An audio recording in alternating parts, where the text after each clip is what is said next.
Hi, everybody. Welcome to 5 Surefire Ways to Grow Your Filmmaking Career in 2023. So for several years now, it's been a very big practice of mine to really take some time to plan the new year. And I have some friends that we do a particular process that we go through in the first couple of days of January on, our personal lives. And so what we're going to do over the next couple of days is work on that in terms of our filmmaking lives.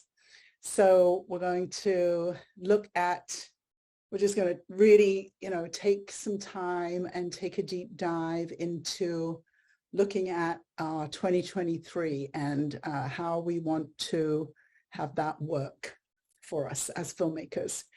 And just to let everybody know, I have COVID.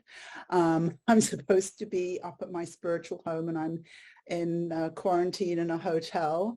So everything is a little bit discombobulated, but I feel okay. But I've got my vitamin C drink here and my vitamin C thing here and all of that good stuff. So I'm trying to take care of myself at the same time. Welcome to anybody who doesn't know me. My name is Joanne Butcher, and I have a company called Filmmaker Success. I often say, one day my company is going to be called Second Film. But right now, most people wouldn't know what on earth I meant by second film. But what I mean is that for most filmmakers, the big hurdle is making their first feature film. And the space between making shorts and making a feature film is a very, very big mountain to climb. And it's truthfully where most filmmakers get stuck. They never actually make their first feature, and so they therefore never make their second feature. So my belief is that if we can get filmmakers to make their first feature film, then they have a much better chance of making their second film. It's funny, actually, I've been saying this for many, many years, and a few years ago, I was at a talk by the person at Sundance, I've forgotten her name now, who is in charge of the filmmaker labs at Sundance. And she said that they were starting a program called Second Film. I was like, oh, okay, well, then I'm on the right track. And I still haven't changed the name of my business, and they still haven't started their program. So we're on the same place, in these next 2 days, we are going to, let me get my little list here.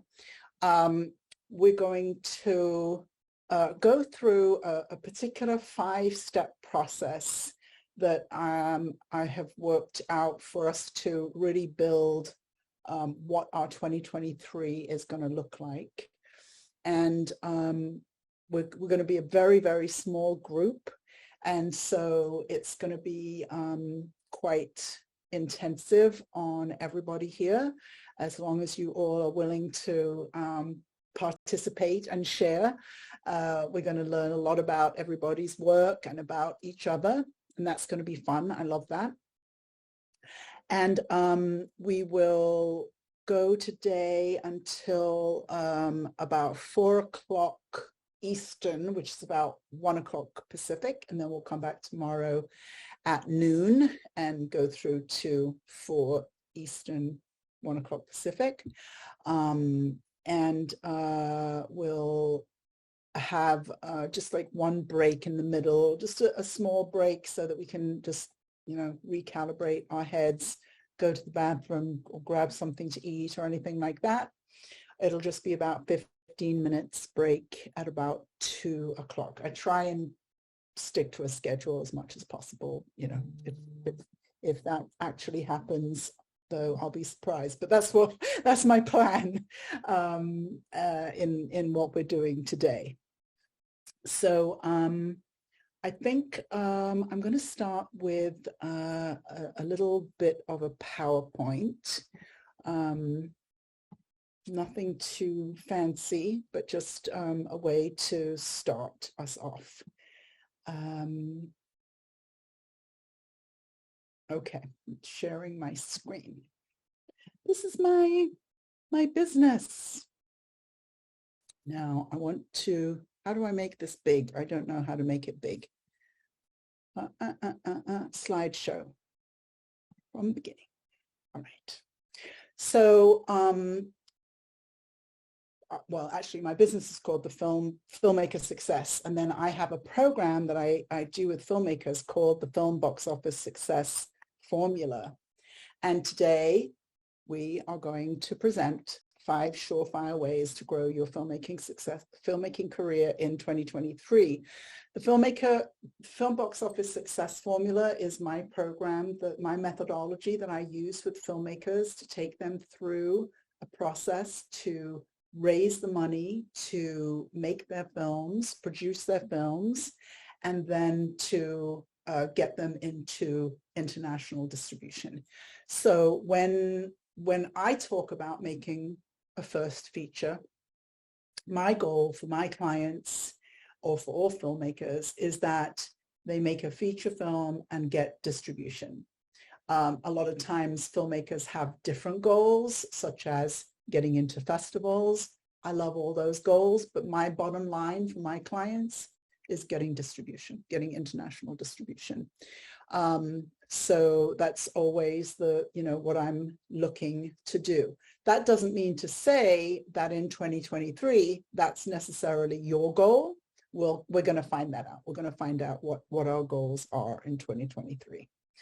I just want to talk a little bit about money and business. So I'm very focused on money. It's often said that money is the last taboo subject. Interestingly, before I switched back into film, I was a sex and relationship coach. And now I touched something and messed it up. I was a sex and relationship coach. And what's interesting is that sex and relationships are not as taboo a subject as money is. And I have found that to be absolutely true. I think I lost my PowerPoint. I think I lost it. Hold on 1 second. Give me 1 second. COVID. Give me 1 second. I think I must have closed it. Hold on. I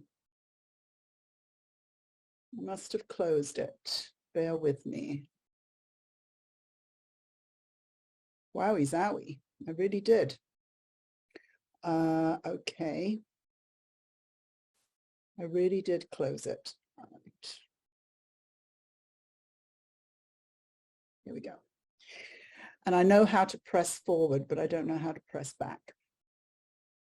So, okay, come on, slideshow, come on. It's not working. Oh, here we go, from the beginning. All right.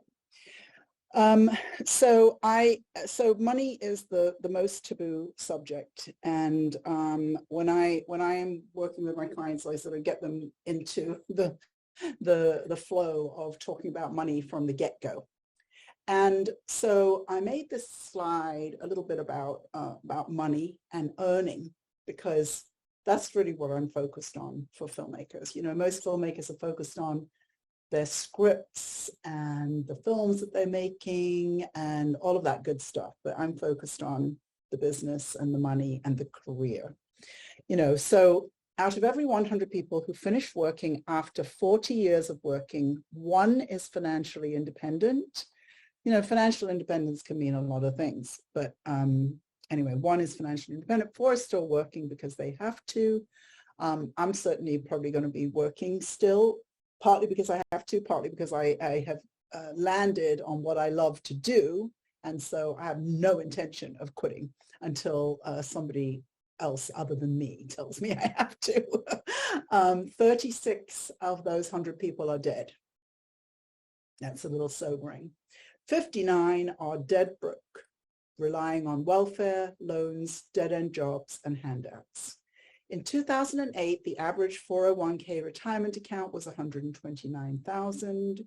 In 2009, the value of that 401 retirement account was $61,000. The problem is that smart, creative, and talented people don't know how to manage the business size of their endeavors, including filmmaking. And if I hadn't had COVID and been flat on my back the last week, I wanted to make a couple of more slides to add to this rather sobering information. I didn't get to do it, but I will next time. If I change this to out of every 100 women, the numbers would get considerably worse. If I were to change that slide to out of every 100 people of color, the information in the slide would get considerably worse.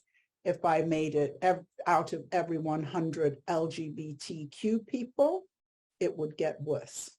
So, and then you could imagine, if you are a Black woman, lesbian, it's just so all I'm saying is that it's not by any means an easy thing to go through 40 years of work and career and end up better than dead or dead broke, but once you add on the factors of being a woman, being a person of color, being LGBTQ, being disabled, all of those things, it becomes exponentially harder.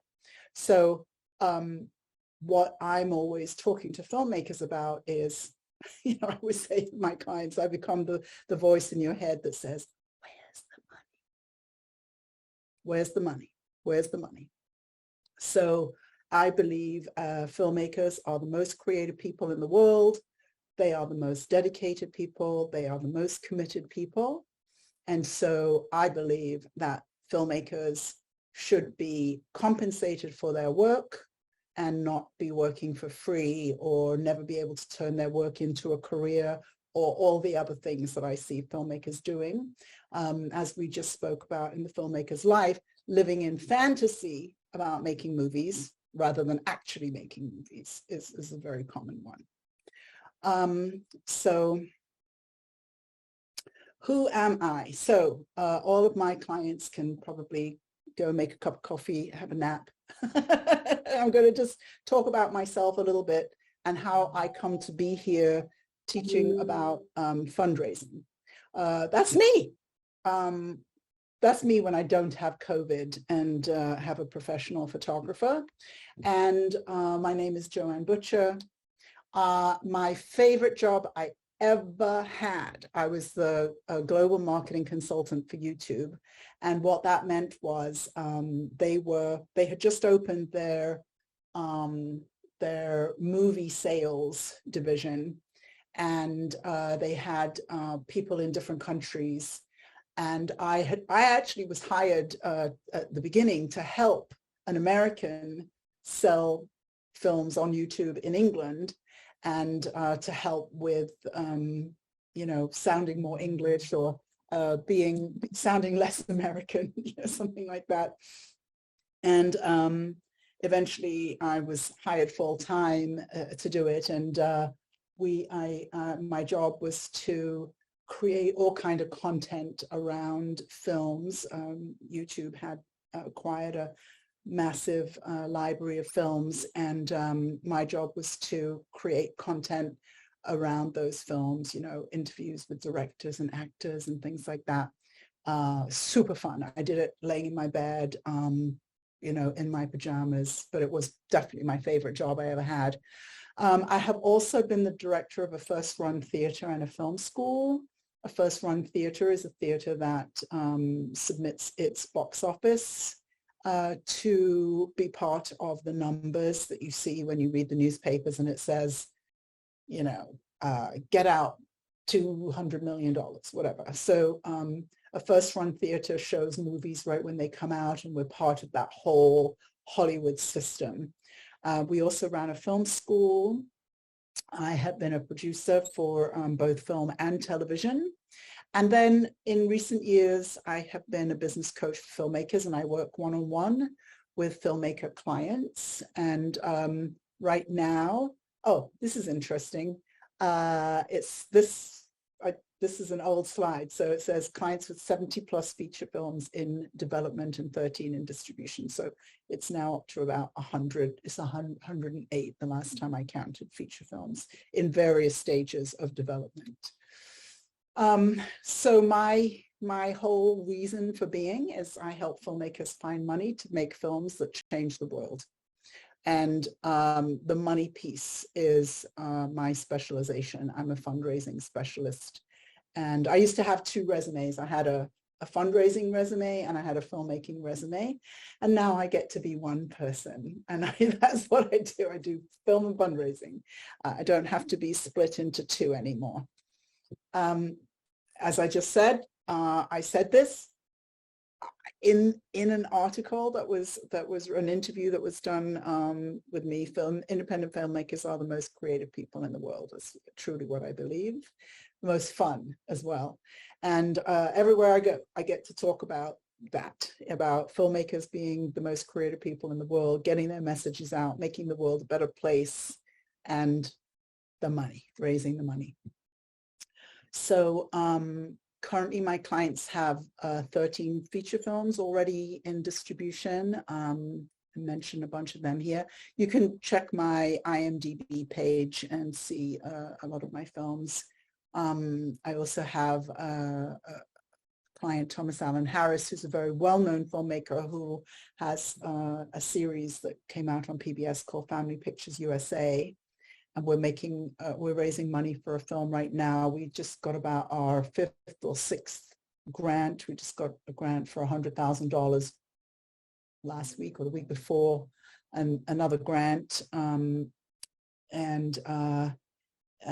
Thomas made a series for PBS called Family Pictures USA, which still, I've worked on it. I've seen it so many times. And every time I see the trailer, I still cry. It's such a beautiful piece of work. Most of my clients have made very micro budget films, and as I go along and have clients making more films, the work is all the same and the budgets are going up, but it's just a method that I have to help clients raise their money and get their films made and into distribution. We have some more features coming out shortly. I just had Debbie Richards on The Filmmaker's Life. I just had Jimmy Okubanjo on The Filmmaker's Life, and some other films that are going into distribution soon. Debbie's choosing between which sales agent she wants to work with. Erland has already handed his movies in. Losing Addison's already with a distributor, and Jimmy and Sheena are coming along close behind. And I just decided to count. Sheena just sent me this poster, and I just love it. And she is going to be my first client making a faith-based film. So this is one of the posters. I just love it, love it, love it, love it, love it. It's based on the story of Jacob in the Bible. And Move Me No Mountain is Debbie's film. We just finished speaking to her on The Filmmaker's Life. I mean, I can't show all of them or whatever, or I could, I guess. Be fun for me. And so, you know, my story is that I did all these wonderful things. I ran a cinema, I ran a film school. It was really the job of my dreams. It was sort of my baby. And then it all fell apart. I put some very well-known people on my board. It was a nonprofit organization, and they kicked me out, which is, you know, what I understand now. I'm also a nonprofit specialist, is that This is the kind of thing that often happens in nonprofits. And I was completely devastated. The organization died within, I think, a month after I was gone. And, we had 150 filmmaker members. We had a beautiful cinema that was just an adored organization in Miami Beach. And it all was over like that. And I was like, okay, good. I'm not working in film anymore. I'm going to go and get a real job.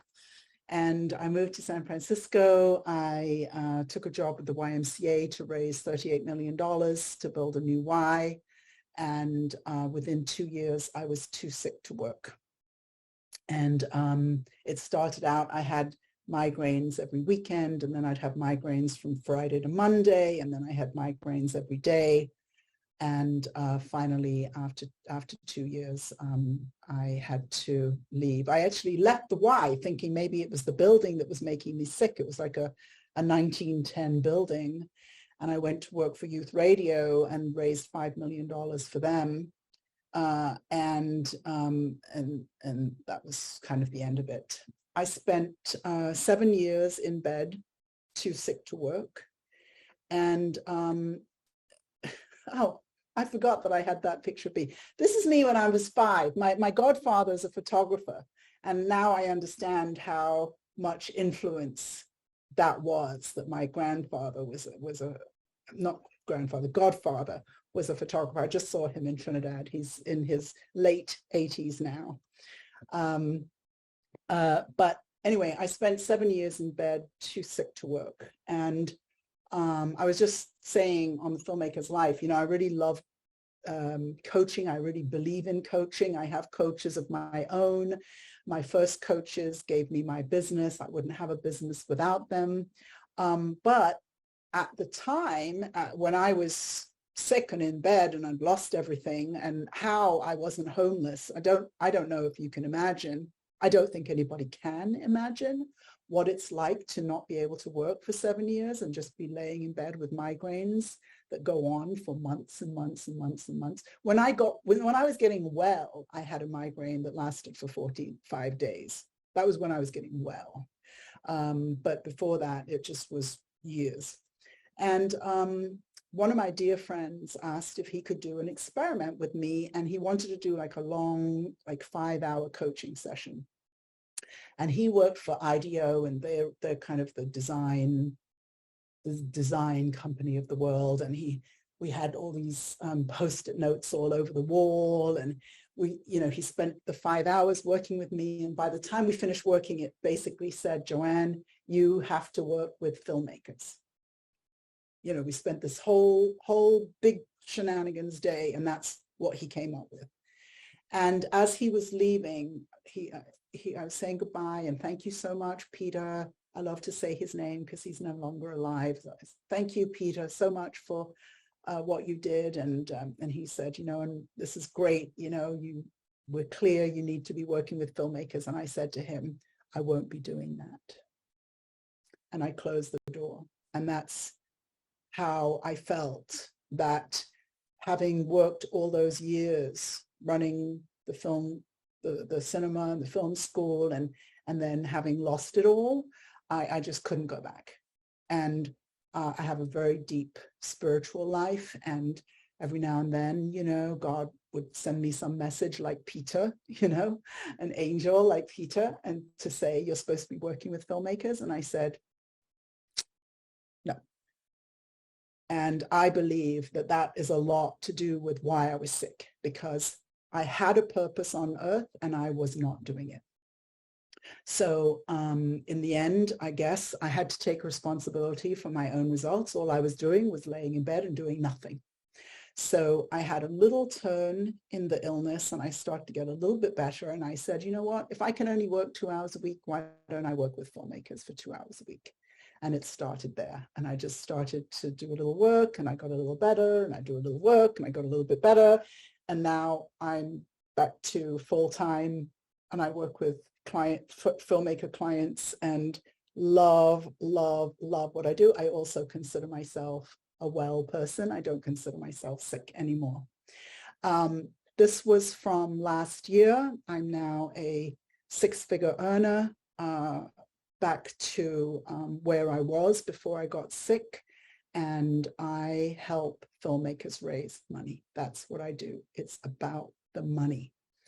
But I wanted to share that with you because as I said, I lost everything. I had absolutely nothing, and I have built back from that. I have come back from the dead. I have had people say to me, Joanne, I thought you were dead. And I have come back, and I'm a poster child for the comeback. So, but what I find is that many filmmakers do not have a business plan or a plan to scale their filmmaking. They are too wrapped up in the creativity and their passion, which is so much what I admire about filmmakers, that they're so committed to their work and the quality of their work and the excellence of their work. But because they are 100% focused on the quality of their creative work, they're ignoring the money and the business. And so what we are going to do is we're going to get into our class today and start with looking at how we can plan on growing our filmmaking careers next year. So I never want to have anybody think that I'm putting down the creative. I don't want anybody to think that I don't value the creative immensely, because I do. I believe in excellence. It's just that I have ways of getting to excellence that are not necessarily the ways that filmmakers are thinking about getting to excellence, you know? And a lot of it is through thinking about the money, the business, the audience, the marketing, and the thinking that happens with the filmmaker actually all improves their work. And I'll just give one little tiny example. I had a client, we were talking about this the other day because one of my clients, she's here today, just took, I call it my 2-week writing a feature film script challenge. So one of my clients took my 2-week challenge. This was a couple of years ago. And he wrote a script in 2 weeks. And then as a group, we gave him feedback on his script. It was very good. And most filmmakers would never think that you could write a really good script in 2 weeks. In fact, let me ask, who here thinks you could write a really good script in 2 weeks? That's because you're my clients and you know. That you're cheating. So this particular client of mine, Joe, I can't even say his name. It's terrible. I have to look it up so I can say it right. He wrote a script in 2 weeks. We read it in the group. We gave him feedback. And a few months later, he wrote to me and he said, my script got into the quarterfinals of the Nichols Fellowship. And for anybody who doesn't know, the Nichols Fellowship is basically the top screenwriting fellowship in the US, in the world. And it's a straight path to Hollywood. So he got into the quarterfinals of the Nichols Fellowship. And I wrote him, I was like, congratulations, that's amazing. And I said, did you manage to incorporate all the feedback that we gave you before you sent in your script? And he said, actually, no, I didn't have time. So he sent in the first draft that he wrote in 2 weeks using my very simple, it's nothing fancy, two-week script methodology, and got the quarterfinals of the Nichols Fellowship. I've had writers, I've had 2 clients write a script in 7 days. One that got him into a lab, the other one that got made into a feature film in 6 months. So, you know, a lot of times filmmakers are not necessarily spending their time and energy in a way that's going to be the most helpful. So the very number one I did it. Did I do it again? No. The very number one surefire way to grow your career, I bloomin' well did. I closed it again. To grow your career in 2023 is we're going to take a very serious look back at 2022. And we're going to look back and say, well, what were my goals this time last year? And what are my goals going to be moving forward? But first of all, and we'll probably spend a lot of today looking at this, is what were my goals in 2022? So the first thing that we're going to do is do an evaluation. And this evaluation is going to look at both the gains that we made in 2022 and the losses that we made in 2022.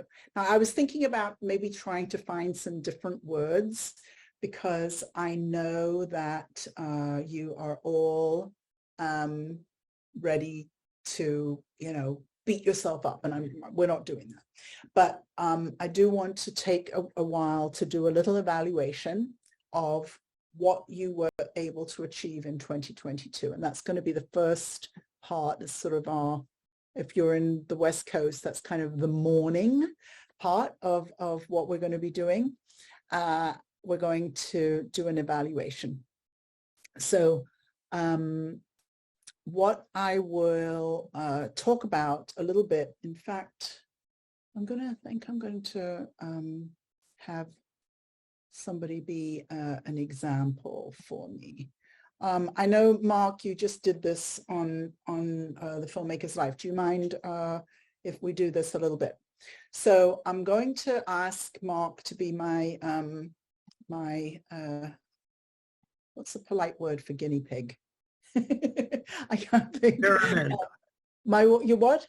Experiment. My experiment. Okay, Mark's going to be my experiment. And so what we're going to do is we're going to start with looking back at. Now, I think you already think of your filmmaking as a business. Would that be correct? Would you say you think of your filmmaking as a business? I haven't had a day job in 10 years. Okay, so you're a filmmaker. All right. If you look back at 2022, what would you say is the number one metric for how you're doing, in terms of running a business? What would you say is the most important thing that you look at every month, or how am I doing in my business?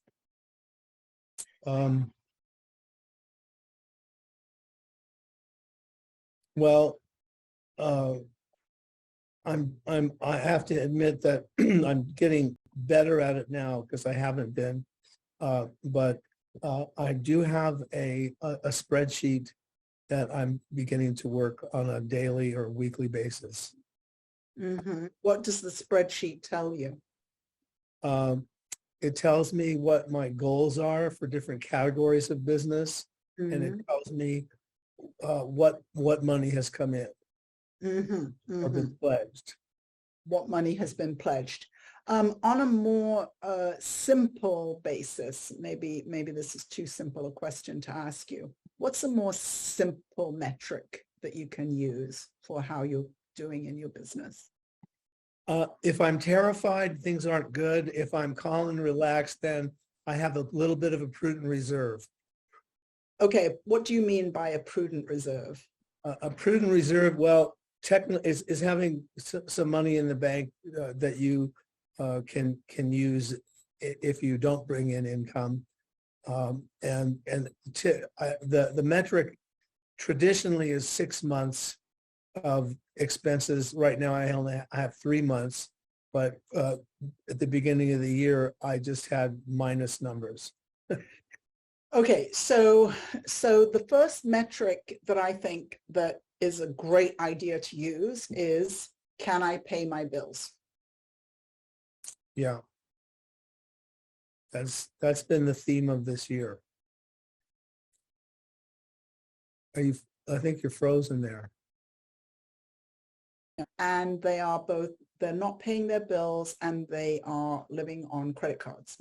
And sometimes filmmakers think that this is okay because, going back to, my passion, my creative says that I have to do this. Where I see this the most is in documentary filmmakers. Mark's a documentary filmmaker. Just recently, I met these two lovely women from India, and they were making what I consider a super important film. They had just finished making it, documentary. And it's about a practice that is a so-called Islamic practice, where these women basically get a phone call, a text, somebody yelling at them across the street.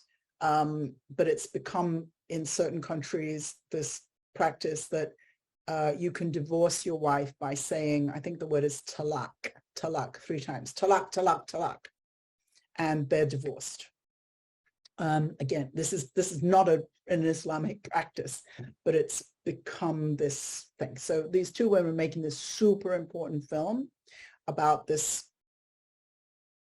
practice that's going on and harming women very badly. But when I met the two women, they look like a lot of documentary filmmakers I've made. They come on the screen, they're in India, they've spent $60,000, they owe all their crew, everybody.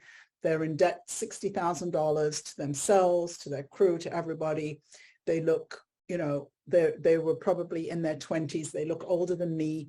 You've got bags under their eyes. They look incredibly stressed and worn out. Mark's nodding his, right, Mark? Yeah. This is the way a lot of people work, because they want to get this film out. It's really important. It is really, really important that they get this film out into the world so that people can know about this, right? I have a friend who's now working full-time for FedEx just so she can pay back a loan she took out to do her production.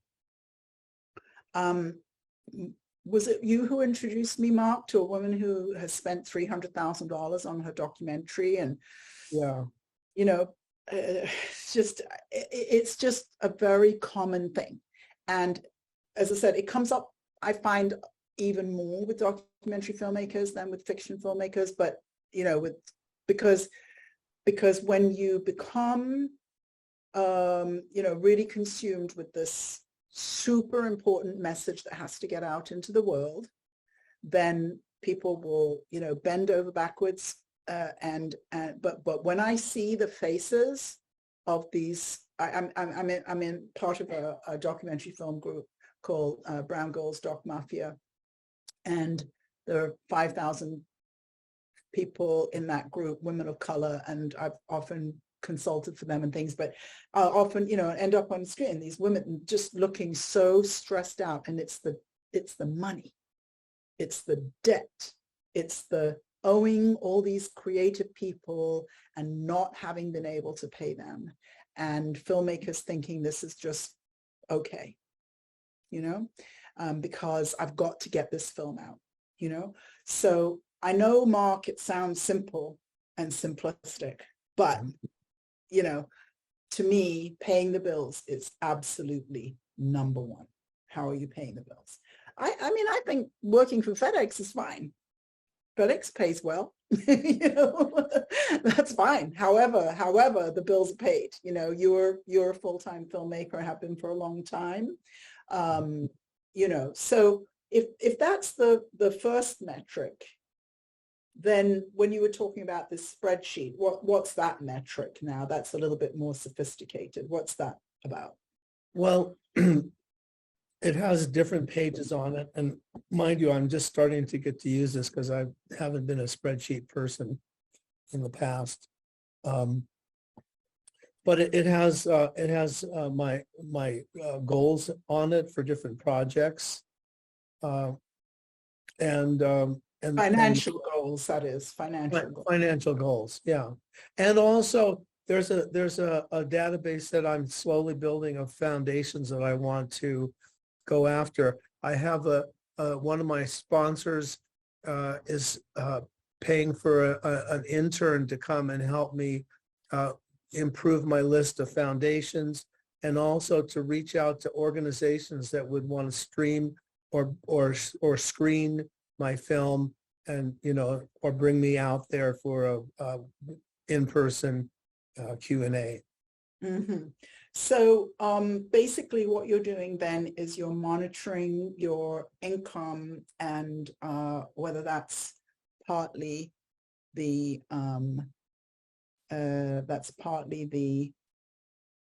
money, the paying the bills money, the money to get the films made, and then you're looking at future fundraising. So what else then, maybe if you look back onto last December, what else did you look at as potential goals for the year? What other things did you want to accomplish in 2022? Well, I wanted to raise the money to finish my feature film, and I managed to pay my bills, but not have much beyond that. So I'm going to have to raise those funds this year. Yes, that's one thing. What other goals did you set?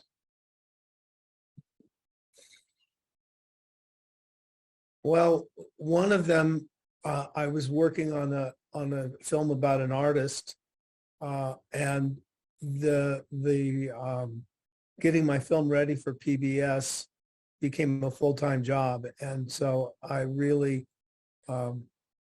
wasn't able to deliver on that project, and I'm not going to be working on it moving forward. Mm, mm. Which What was other, what other goals did you have?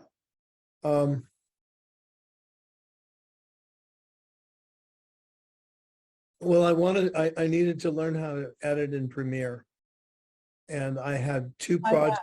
Why did you decide that? Why did you decide you wanted to learn how to edit? Because I had a really great young editor who was working with me, whose mother got in a car accident, and said, if you'll come back to Texas and take care of me, I'll send you to your master's program. So instead of having... That was kind of a financial decision as well, in a way. Well, yeah, it was, because it was. I also, hadn't raised the funds. So it seems like the bottom line is, if I'm successful with fundraising, I can hire people. And if not, I have to either spend my energy fundraising and or do the work myself. And sometimes I get, it's just so many different things that you have to do. It's like changing a hat every 15 minutes. I have to write this proposal. I have to write this letter. I have to send this invoice out. I have to, so what is it? Orson Welles said that he spends 80% of his time fundraising and 20% of his time working on the film. Yes, when Orson Welles was with us. Yeah, and you have to just be really passionate about what you're doing in order to maintain this lifestyle. My son-in-law and daughter are scratching their heads. Are they happy and thrilled with their careers? No. And they were hoping that I would be. Yes. But my daughter said she's really angry at me because I didn't buy a house. Ah, okay. Yes. So thank you, Mark, for letting me tease out some of the things. So when I am looking at goals, when I'm asking you about your goals for 2022, which is what we're going to start with right now, what I'm looking for is for the kind of questions that we just were asking. So I want you to start really talking about money and how does the money play into all of this? So what we're going to do is we're going to go into a breakout session. And no, we're not going to do that first. First of all, we're going to do a little writing session because I just want you to work on your own to start. So it's just going to be about 5 minutes or so. And I'd just like you to try and put yourself back in December 2021. So December the 15th, 2021, a year ago. And I would like you to write down anything that you can remember that you set as a goal for 2022. Okay? Just write down anything that you set as a goal. Well, it's around filmmaking. Particularly think about things about money, but definitely anything about filmmaking. You know, maybe you said, I'm going to make my first short, or I'm going to direct my first short because I'm tired of just acting. I've heard that one quite a lot this year. I'm going to produce a feature. I'm going to raise some money. I'm going to get a job in the industry. I'm going to, anything that's around filmmaking, whether it's a hobby for you at this point, whether it's a career for you, anything about filmmaking. So I'm going to set a timer, and we are going to take 5 minutes, and I'm going to play some music, which doesn't always necessarily work well on Zoom. So just turn the volume off if it's not working for you. And we're going to take 5 minutes of just, writing, and I will see you back in 5 minutes. Ta-da! Starting.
Hello, hello. Okay. I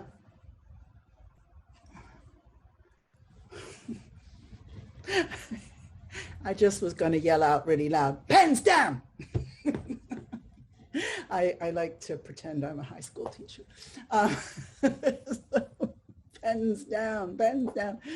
So I hope that took you back a little bit and helped you remember where you were a year ago. It's just a very interesting process.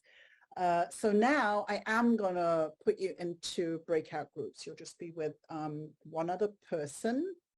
And I would like you to, actually I have to do a little bit of math here.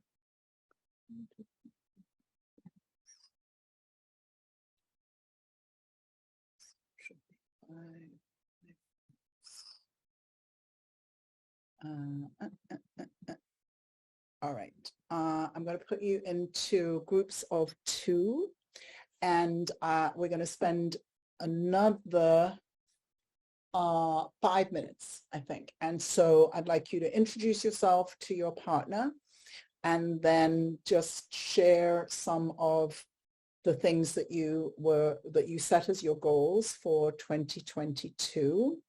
And we'll start with you're only allowed to share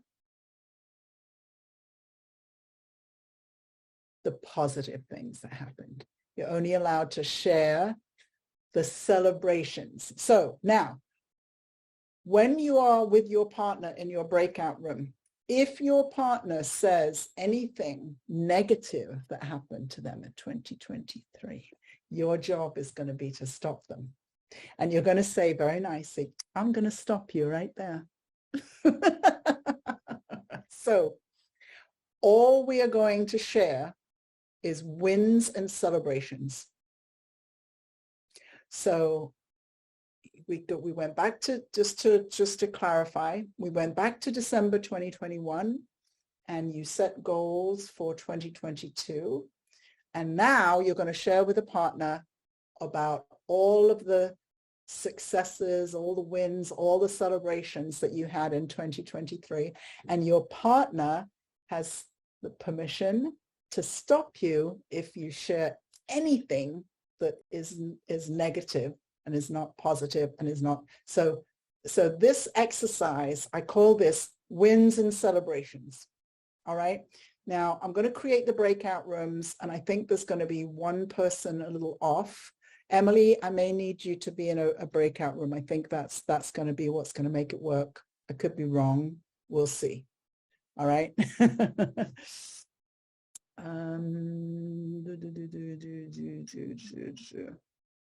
Oh, that looks correct. All right. I'm going to hit open all rooms, and we're going to take five minutes. Okay. So make sure you give each other 2.5 minutes each. Okay. And I'll open the rooms. So hopefully on your screen, it'll say to join, and you hit join, and you'll join your room, and you'll be with your partner. And I'm hoping this is all going to work out and my math was correct. Okay. That right now we can have a little share. Actually, was this supposed to be our break time, Emily? Was it now, or was it? You know what? This is what I think. So what I was going to do was actually ask you to share some of what you came up with, what you remembered of your goals. But actually, instead, if we take a little 15-minute break now, we'll actually be back on schedule. So why don't we do that? And then we'll have you come back afterwards and do your shares. Does that sound all right? So, grab a little bite to eat, potty break. I might go walk around the pool for a minute in the sunshine, and we'll come back in exactly 15 minutes at 2:30 Eastern time, and whatever time that is in all the other time zones, but at the half hour. Okay. And then I'd like to hear some of what you remembered from your goals for 2022. Okay. 15-minute break, and I'll talk to you then.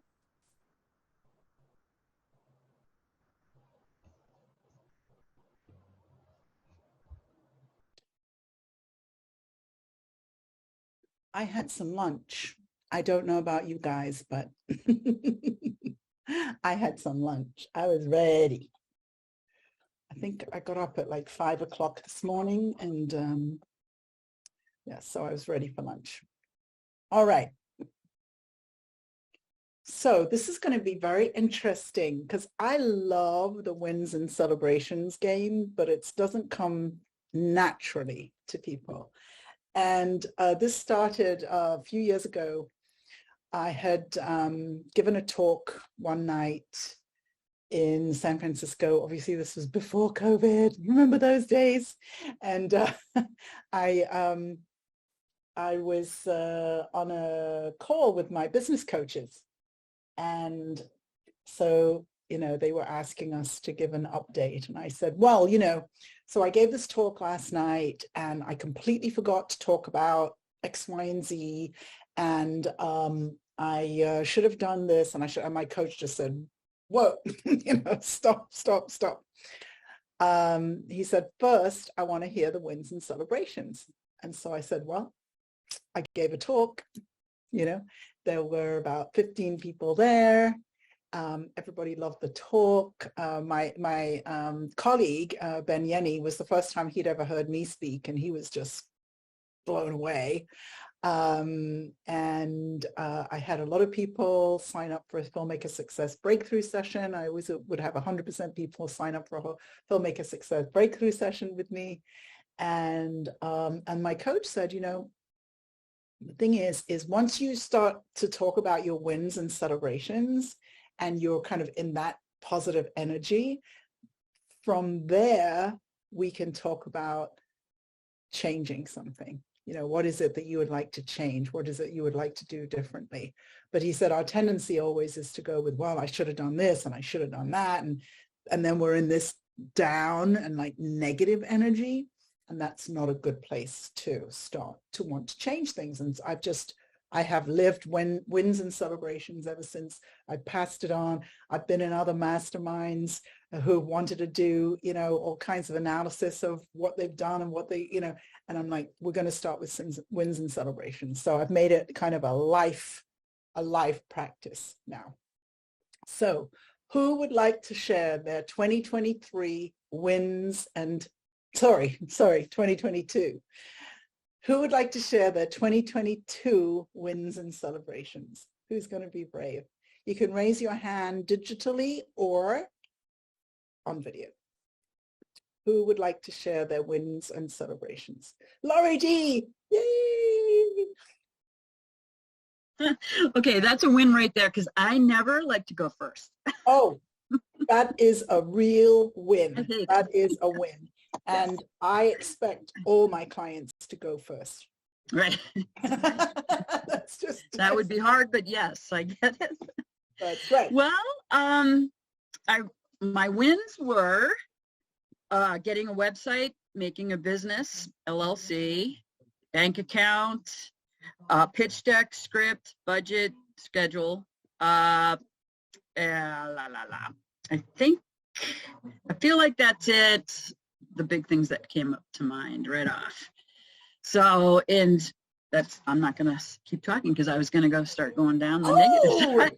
Good catch, Laurie D. I know, I was about to. Excellent. Isn't it funny? Yeah. The habit, right? Yep. Thank you so much. Who else would like to share their 2022 wins and celebrations? Yes. Michelle, go ahead. Well, I signed on as a client for Joanne. I got a letter of interest from the producer. We've been after for a while for the feature that I'm developing. now I'm confused about what to call it. It's like I'm still in development. I'm just doing some other stuff in the meantime. I got to a point in that script that I felt that was mature and ready to be discovered in the world. And I also wrote a script in 2 weeks.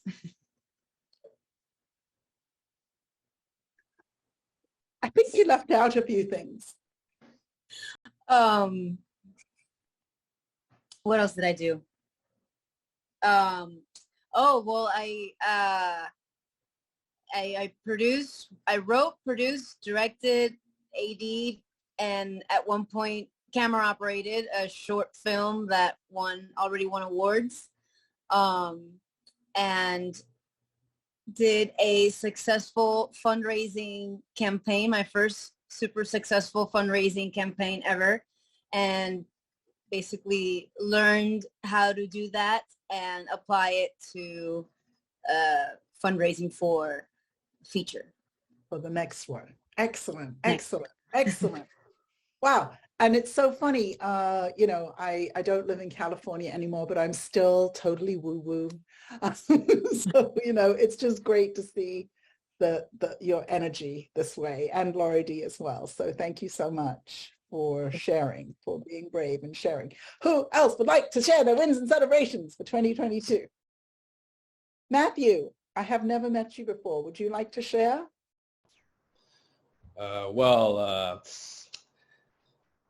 This is actually my first time, pursuing, a filmmaking, business, so I'm definitely, focused on, starting my own company, hopefully in the new year, so, this past year, I've just been, thinking about how I could, go about it. So, I'm looking at all, resources that I could find, such as you, so. Yes. So I would say then in 2022, your wins in terms of film are that you have been exploring resources, and you're now actually pursuing some resources, and here you are on a class. Yay! Exactly. It's like all this year, I've just been, taking on workshops, as an actor, Oh. So, Yep. Been doing that for 10 years. And nowadays I'd like to, start my own production companies. So this is like my first step on how to do that. So, yeah. And have you done any acting this year? This year, yes, I had. I starred in a short film 2 months ago, which was great. And right now I'm just eyeing, professional roles, in TV, film. So, yeah. Yay. Excellent. I told myself I'm going to take it a step further, and I'm not quitting. That's right. I love it. Thank you so much, Matthew. Lovely to meet you. And what a nice way to meet somebody, to hear all their wins and celebrations, right? Absolutely. It's all about the wins and celebrations. That's it. That's it. No more, only wins and celebrations. Yes. All right. Stephen, would you like to share your 2022 wins and celebrations? Oh, let me unmute myself here. Hang on. Can you hear me now? Yes. Are you with me? Hi, Joanne. I hear you. Hello, nice everyone. to meet you. Same here. Thank you. I think for me, the one that really that I was focused on the most was just making the commitment and investing my time in focusing on my film career.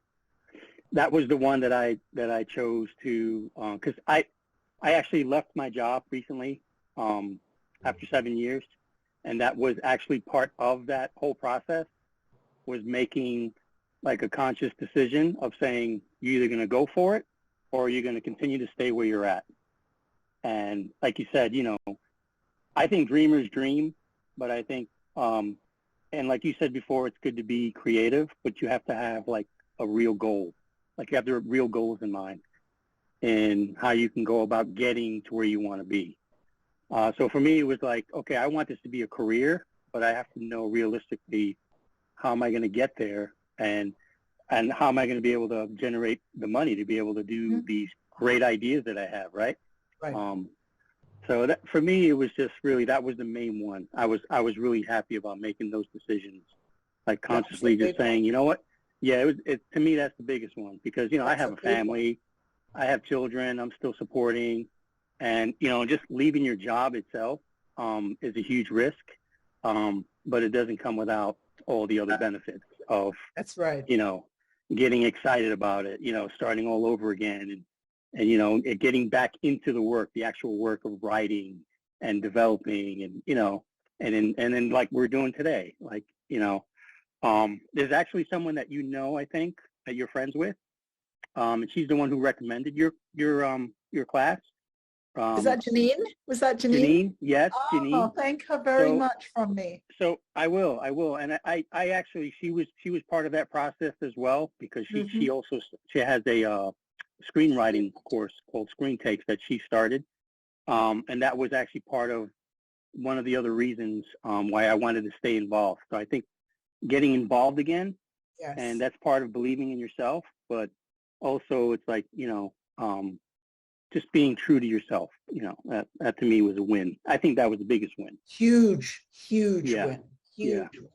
Well, thank you so much, Stephen. Sure. And great to meet you. Same here. Thank you. Thank you. All right. Who's next? Who's next? I can name names. Julie. Hi, everybody. Can you hear me? Yes. Okay. Thank you. I also have found you through Janine. I worked with her back in 2013 on a screenplay that I was working on in grad school. But in my 2022 wins, I have to stay very focused, because I think I would have to say that I hired a coach to work with, and I was trying to revive and work on a business in health and wellness, with why I kind of shift between health and wellness and visual arts. And so, but during that process of working with the coach, I started talking about this film that is in my head. And I always have a film. I really relate to this idea of like filmmaker as a fantasy and not actually in reality. And I've been in the film world for a long time. I've been on the Berkeley Film Foundation board and the review panel for 12 years. So I see films come through all the time. And, you know, I always have this like burning desire to actually do something. So I think I would have to say I'm starting to take it more seriously, and like I really want to. I have a really great project in mind. So I've signed up for this workshop like 2 minutes before it started. So I think that the stars are aligning. I'm in the right place, and I think there's a win that I'm even here right now. So absolutely, absolutely.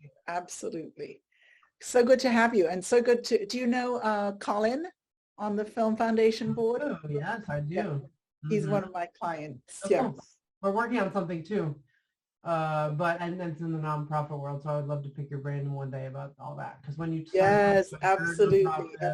And what happened to it, I'm like, oh, I need to talk to her about this. Very interesting. All right. We will talk. Okay, we will talk. Lovely to meet you. So glad you're here. 2 minutes before we started. Who's next? Who would like to share their 2022 wins? All right, I'm naming names. Fremina. Hi, everyone.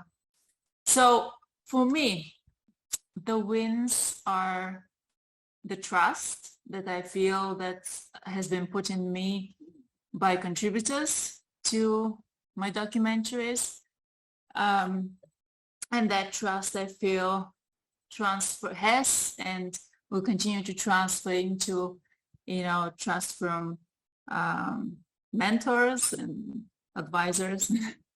The highlight of the year has been, you know, finding you, Joanne, and the other filmmakers who have given me, you know, have helped me find myself as a filmmaker.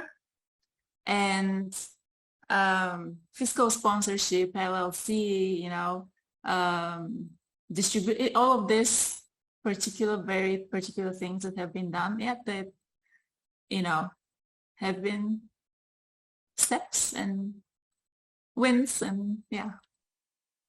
Yes, excellent, excellent. Are you finding it challenging to just talk about the positive? No. No, okay, excellent, excellent.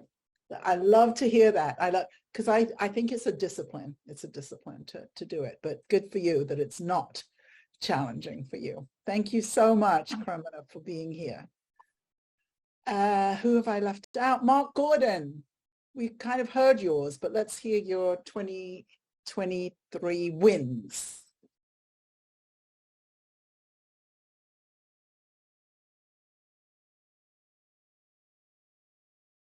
Am I muted? Oh, we can hear you. Okay, sorry. So my wins for 2022 are that I'm ending the year with money in the bank, and with having gotten close to or met or exceeded some of my goals. I feel like I'm about to have my most successful year. Yay!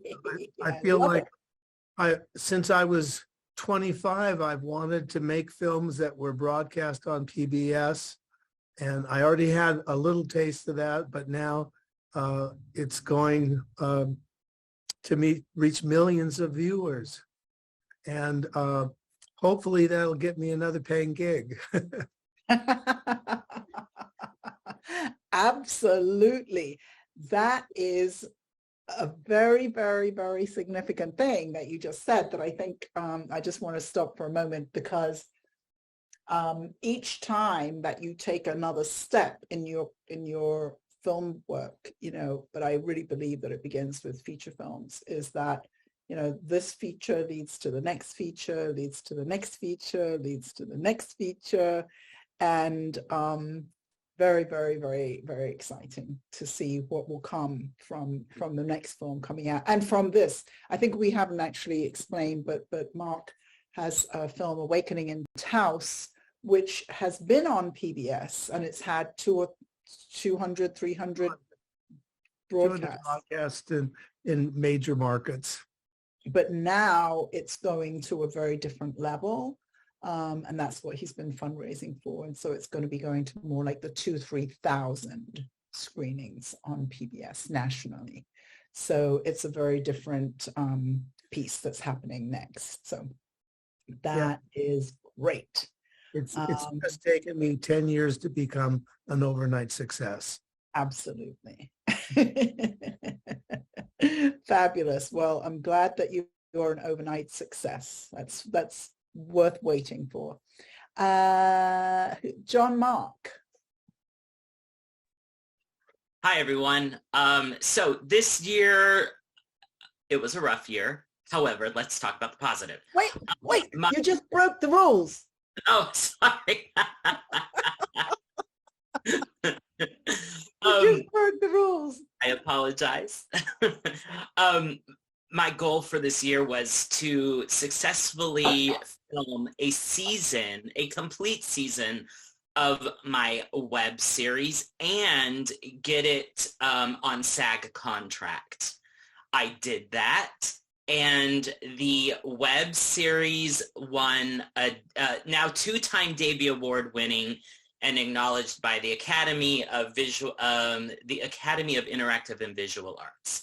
So that's a really big win and a delightful win. And also I get to sing 2 songs with the local orchestra on Christmas Eve, which is another big win and delightfully unexpected. So yeah. Oh my goodness. I didn't know you were a singer.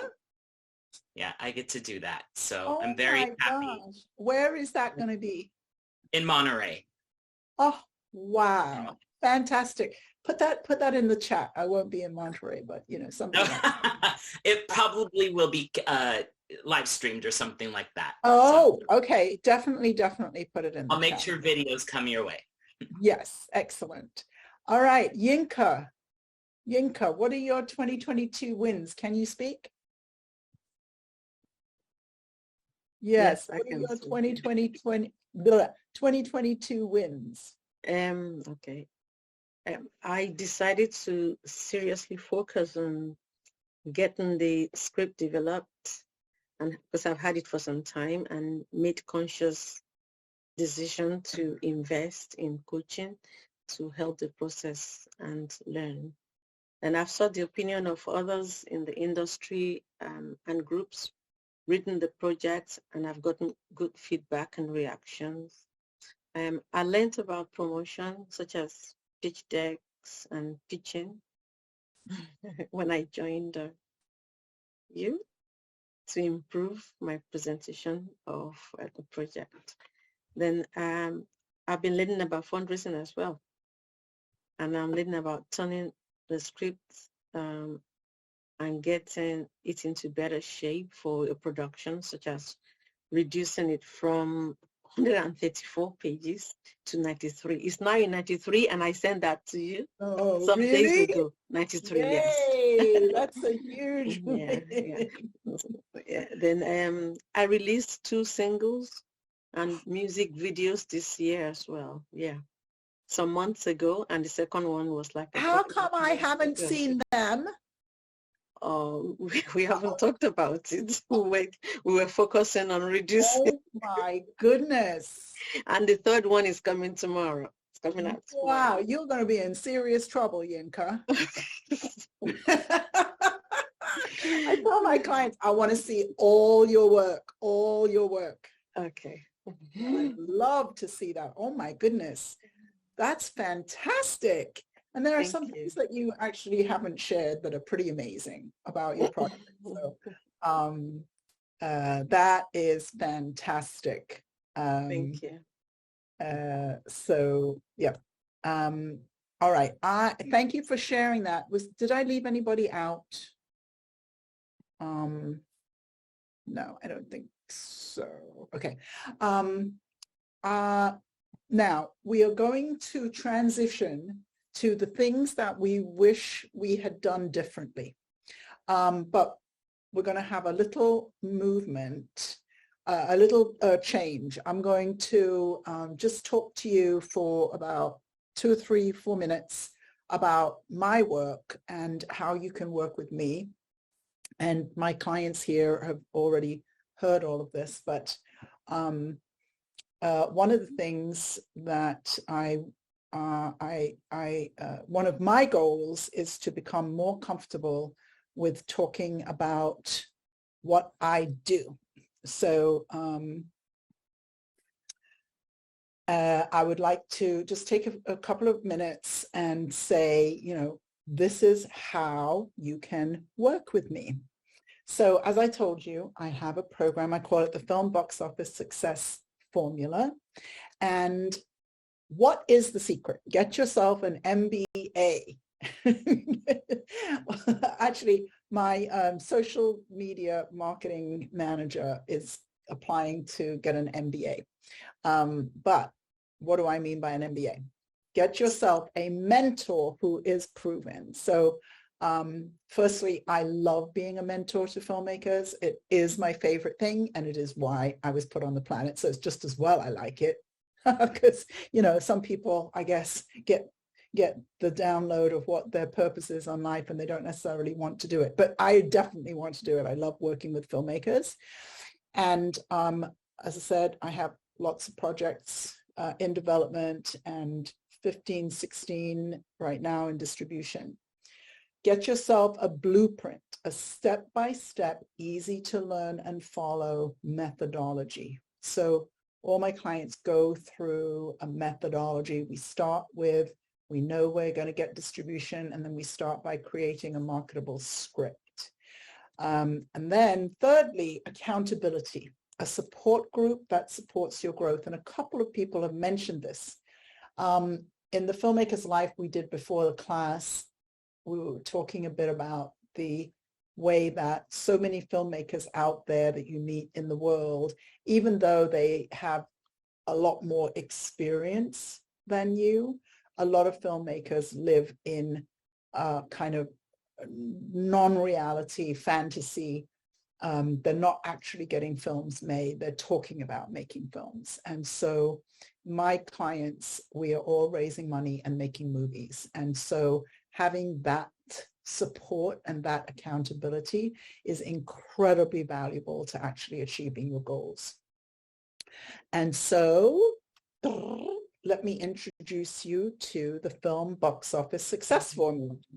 Oh my goodness. I usually have my ringer off all the time, but I was waiting for a call this morning. The film box office success formula is my 7-step process where we start with a script, but it's not just any old brilliant script. It's a marketable script. And then the U in success stands for you make your own film. Just this morning, I got an email from somebody who said, I'm looking for a producer to make my film. And depending on where you're at in your career, that might be or might not be a good idea. But usually when you're making your first feature, it's really not going to get your film made. You're going to make your film. You're going to produce the film. You're going to raise the money. And that's what actually makes it happen. Next is calculate the value of your film. And this is where a lot of filmmakers get very, very confused because they don't really know how much the film is worth. So when you talk to filmmakers, they're always talking about, oh, my budget is this, my budget is that, but they don't actually know how much the film is worth. So I have some clients who have raised, before they worked with me, by the way, they've raised $500,000 to make a film that's made $150,000. But I could have told her before she made the film that it was worth about $100,000. The fact that she's made 150 with it is great, but she spent 500. That is not great. Okay. I have a client who spent $1.2 million to make a movie that has done pretty well, given what the movie is, made $330,000. That is not good business. Okay. And I have another client who raised $1.2 million to make a movie that made absolutely nothing. So that is not the way to make a film. But if you know the value of the film before you make it, that is really good information because it tells you how much to spend on the film. Usually people are working with budgets that are based in nothing but fantasy. The next step in the film box office success formula is create your ideal distribution plan. So a lot of filmmakers don't really have they haven't thought through what distribution looks like and what they should be aiming for. And so if you don't have a plan, it won't happen. That's kind of one thing, but it's just that filmmakers are not thinking about distribution. But for me, for my clients, we start with distribution. We start thinking about distribution. Then we go to find the easiest fundraising plan for you. It took me a lot of years to use the word easy and fundraising in the same sentence because it isn't. There's nothing easy about fundraising, but there are ways of fundraising that may be easier for you than for another person, easier for this project than another project. So if we can do anything to reduce the difficulty of the fundraising, let's do it. Then the next step is to start fundraising. And this I put in as a step because a lot of times people do all the preparation and then they don't actually go on the fundraising. They never talk to anyone or they never raise any money. But so this is a common place that people can get stuck. And then the last step is start production. And oh, there we go. And start production is the final step. So there are 3 main secrets within this formula, and I'm just going to quickly go over the 3 that I'm going to pick out. So creating a marketable script. What I mean by that is creating a script that distributors actually want to sell your film. This is not something any filmmaker is thinking about, but it's absolutely essential to make a film that they're going to want to sell. So many times filmmakers make films that distributors can't sell, and then they're super disappointed when they don't make 2 cents. The easiest fundraising plan for you, how to raise the money you need to make your film, is really about having a congruence between how much the film is worth and how much you can raise. The film might be worth this much, but you may only be able to raise this much. So we try and get those two things in as much congruence as possible so that we're raising an appropriate amount of money to make a film for how much it's actually worth in the marketplace. And then this thing about distribution is so important. And, you know, for any of you out there, please think about distribution before you make your film. So many filmmakers make their first feature film and they have never thought the first thing about distribution. And then they end up with a finished film and no idea about how to sell it or how to get distribution. So this piece is absolutely essential, and it's not even on most filmmakers' radar. So it's one of the big things that we work on when I work with my clients.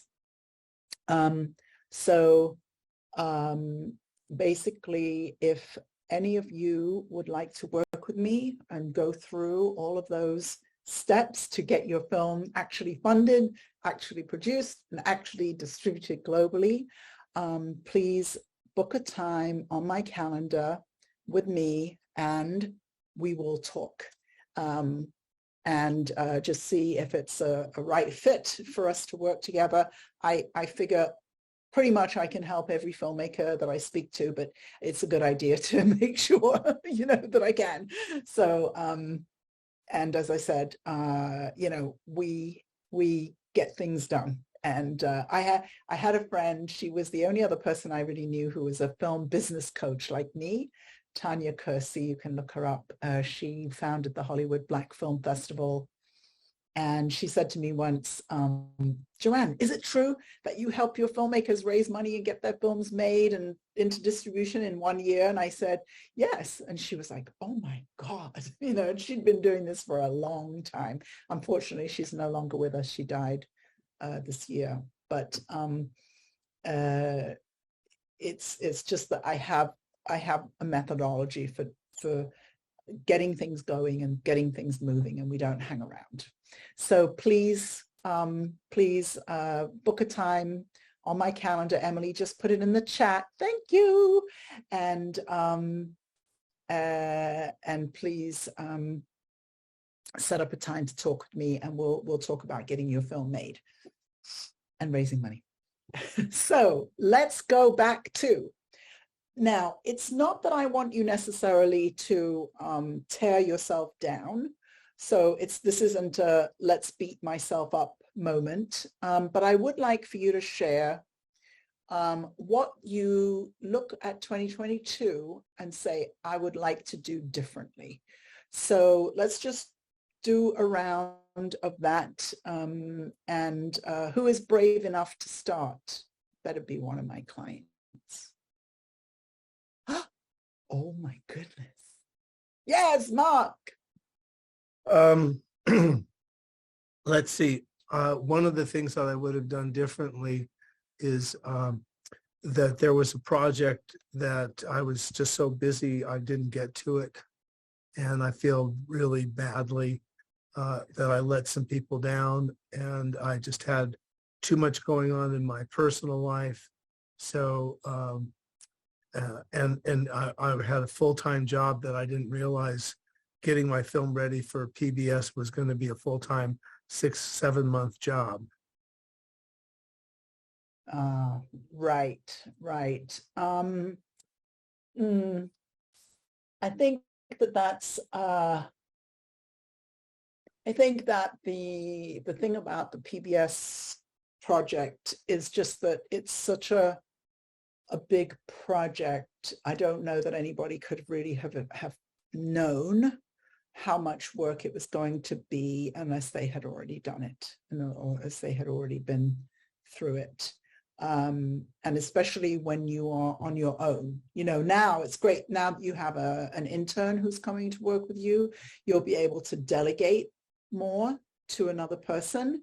And even then, you know, but the the process with PBS, and this, you know, for anybody, but PBS is funded with government money, and there is nothing that is more carefully audited than government money.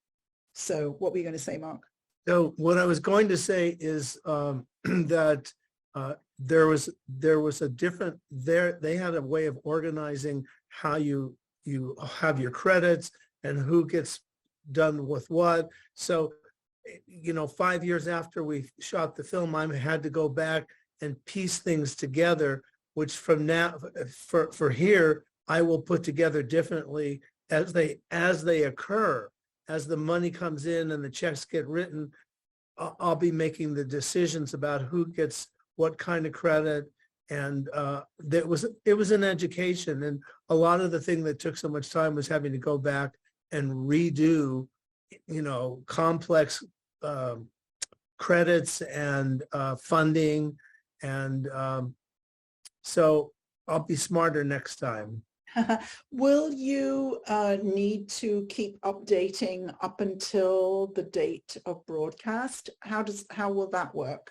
Well, right now, everyone's approved, and I don't think that I'm gonna get new donors. I think Okay. I might get new money from existing donors, so I don't have to have them vetted. Right. It's end of the year fundraising right now, and I'm going back to people saying, hey, listen, we got to, you know, 15,000. We have to raise a few more thousand. I think that's very interesting. But also, you know, the PBS thing is really, really hard. It's in the fiction world, the equivalent is SAG. You know, getting SAG paperwork and union paperwork and all of that. And it's sort of for a similar reason. I mean, it's not government, so, you know, it's not the same. But we had to deal with SAG as well. Oh, right. Yeah. Because of Ali McGraw. Yeah. Well, Ali McGraw donated her time because she said that if she would accept what I could afford, she'd get into trouble. And if she asked me to pay her what she needed to charge, I couldn't afford it. So she said, so it's a gift. Yes. Well, thank you for that. Very, very good. All right. Who else would like to share what they would? Yay, Kramina. That's it. Raising your hand. Yes, you see, that was one of my wins for this year. You know, I'll go first. I thought today maybe somebody else can take a turn. That's a big win. That's a big, yes. And this is, you know, Kramina, this is even better. When somebody says, share what I would want to change, and you start with a win, that's even better. Yeah, I came back to it. Yeah. I don't know what I could have done better. I gave it all, you know. There were times when I didn't feel like traveling, you know, leaving my family and my animals here. But, you know, I was, yes. So, I mean, yes, I'd like to leave this year with the feeling that, that I've done really well. Yeah. Beautiful, beautiful. Who else now would like to share? Who's next? I can go. Stephen, because you did such a good share the first time.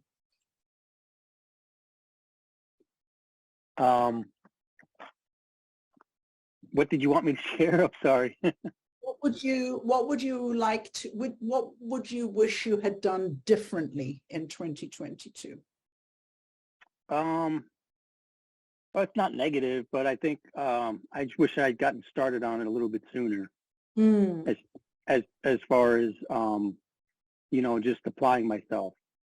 I wish I had done that a little bit sooner, earlier in the year. But it wasn't too late, so you know. I got in, and that was it. That's all that mattered. That's right. So, and you know, there's a fabulous saying about, what's the only day to start that's better than yesterday is today. Yeah. Yeah, exactly. Yeah. So that's good. And you did another good one of sharing what you wanted to do differently, but having it be positive. So extra gold star to you. Yeah. Thank you. Okay. Michelle. So what I would do differently. Well, I mean, I would definitely stay more on top of my financial situation. I let that kind of get out of my hands. And if I observe at least, half the year, because, there's a before and after Joanne, I think, is just kind of the lack of focus. And because I have so many interests and I'm just kind of like jumping to one thing to another, and, getting into a space where I can kind of organize everything and, give purpose to what I'm doing. I feel like that is something that is very much part of me going into the new year, just the focus. Yeah, basically just the focus aspect, and also just kind of believing in myself, and just the concept of finishing something like a pitch deck that it took me a couple months, but I did it. And it was like pulling teeth, but getting stuff done and believing that just not going around and around and around in the head. And just the fundraising, how I always get into this space thinking that it's so hard and it's so out of my reach, and I don't know enough people and all these different things, and just kind of changing that mindset going into the new year is pretty exciting. And I'm feeling that 2023 is going to be a great year as well. Somebody said it, so I'm feeling that as well. And I think it's great, when people are like you, nearly every filmmaker I meet, is kind of a multi-creative. And, and then we see that as being really positive. And I love it when my clients see the value in the focus, when they see that sort of going for one thing pays off so hugely that it makes it worth it. It makes it worth maybe putting this to one side, and, so I don't ever want it to be like, well, you got to give stuff up. It's got to be this succeeding at this other thing is so big that it replaces the need to do everything. Right? I mean, that's much more fun. Yeah, you've been doing fantastic, Michelle. So thank you so much. Thank you. John Mark. Okay, so I would have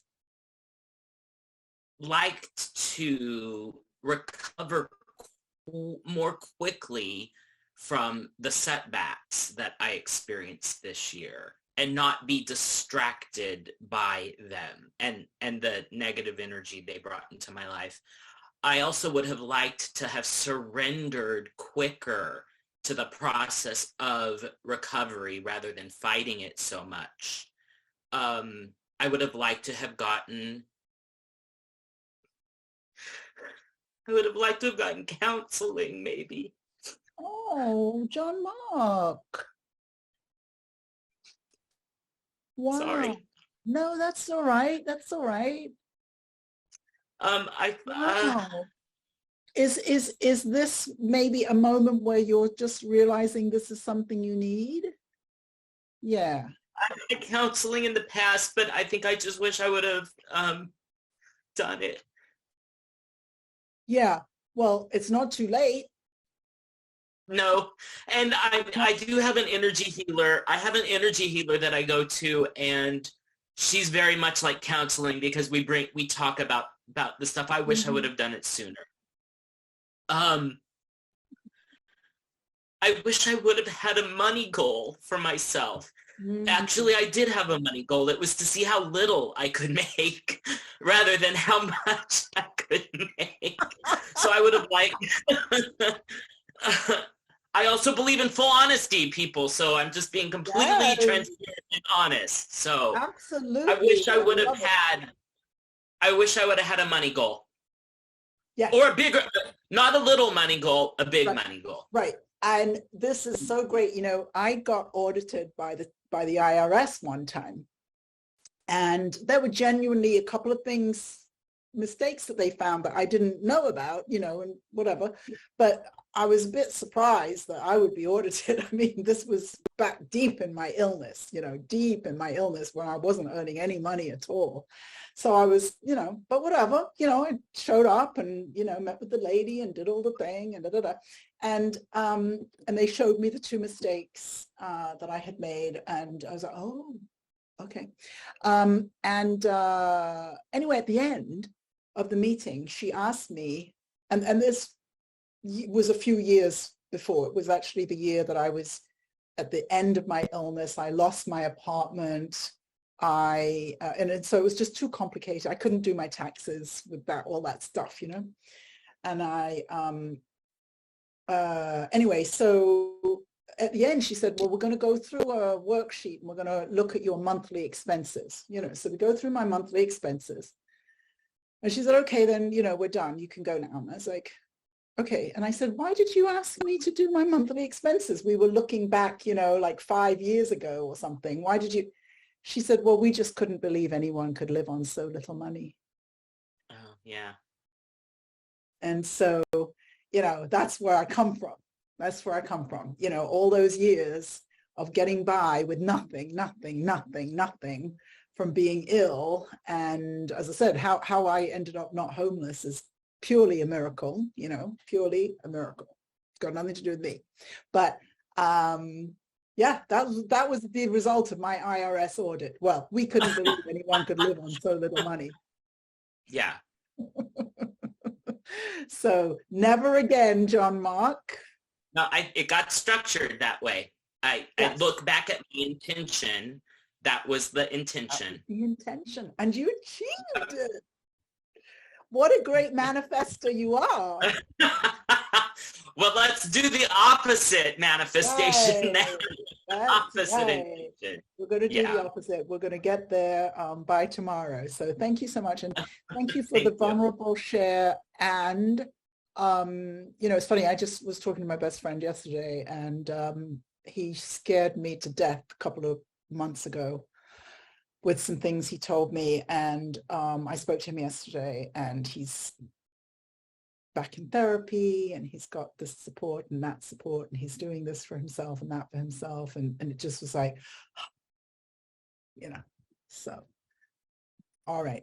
Fabulous. Thank you so much. Matthew, what would you have liked to have done differently in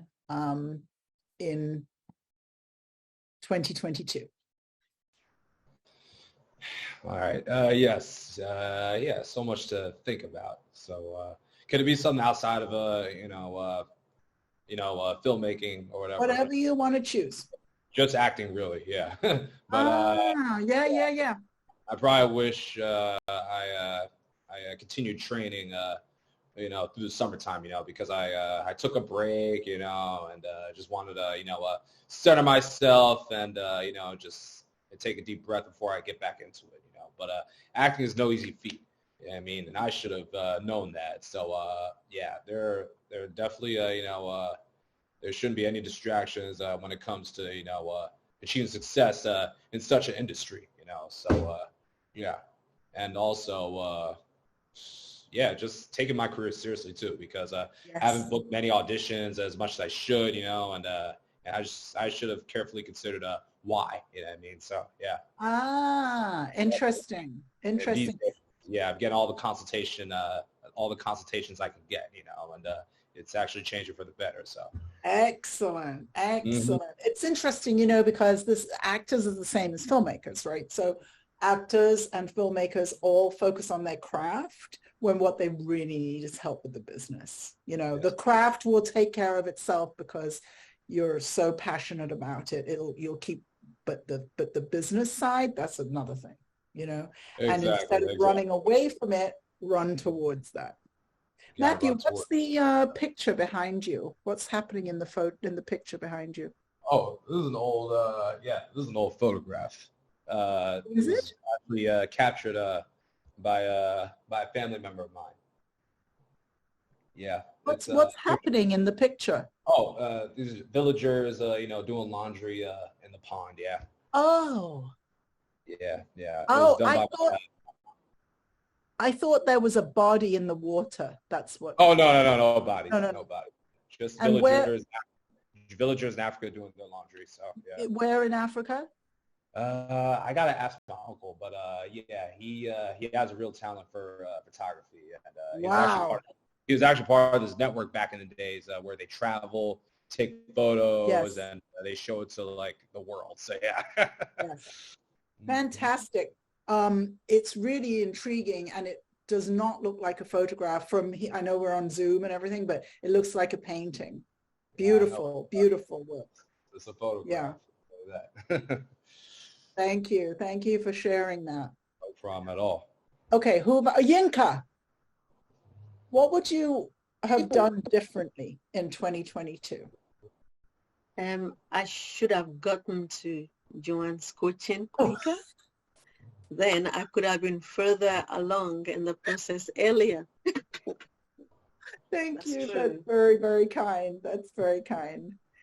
Well, you know, to me, as I said, I love coaching, but it's the same with my coaches. You know, it's like when I work with my coaches, I move, you know, and that's what we do, I guess, you know. But thank you for saying that. But you've been doing amazing. So, you know, thank you for the kind words, though. Who have I missed? Anybody? Laurie D, Julie, my gosh, Laurie D, go ahead. Two things that I've learned from you already, and like she just said, I wish I had met you a year ago. So I would have been. At least you didn't spend $1 million first. No, but I've spent a lot, and that's one of the things is that I wouldn't have spent money on a budget I didn't need to spend on, and also waited for the script to be perfect. I would have, you know, those two. I spent the whole last year just getting a script, and I'm not even able to use that script. So, you know, I'm not saying it's a waste, but it's not what I'm going to be starting with. So that's frustrating. So those two things, and the third is, you know, well, the first is you, and then learning these two things right off. I was like, oh, that would have been good to know. You know, it's really interesting. I spent 7 years in bed too sick to work. And a lot of the time my mind wasn't doing anything because I had migraines. Migraines was my illness, you know, so there wasn't much thinking going on. But being disabled for so long, basically what I emerged with was strategies for efficiency around work, because for many years I could only work for an hour or two a day, you know, and so a lot of what I do with my clients is just saving time. You know, when I told you that strategy today about the time when we got the 800 log lines, you know, right. But my client was asking for scripts. I was like, oh, hell no. you know, we're not reading scripts. We're going to read log lines. You know? So, no. I probably would have asked for scripts. Right. That's what everybody does. Right. And this is the best thing.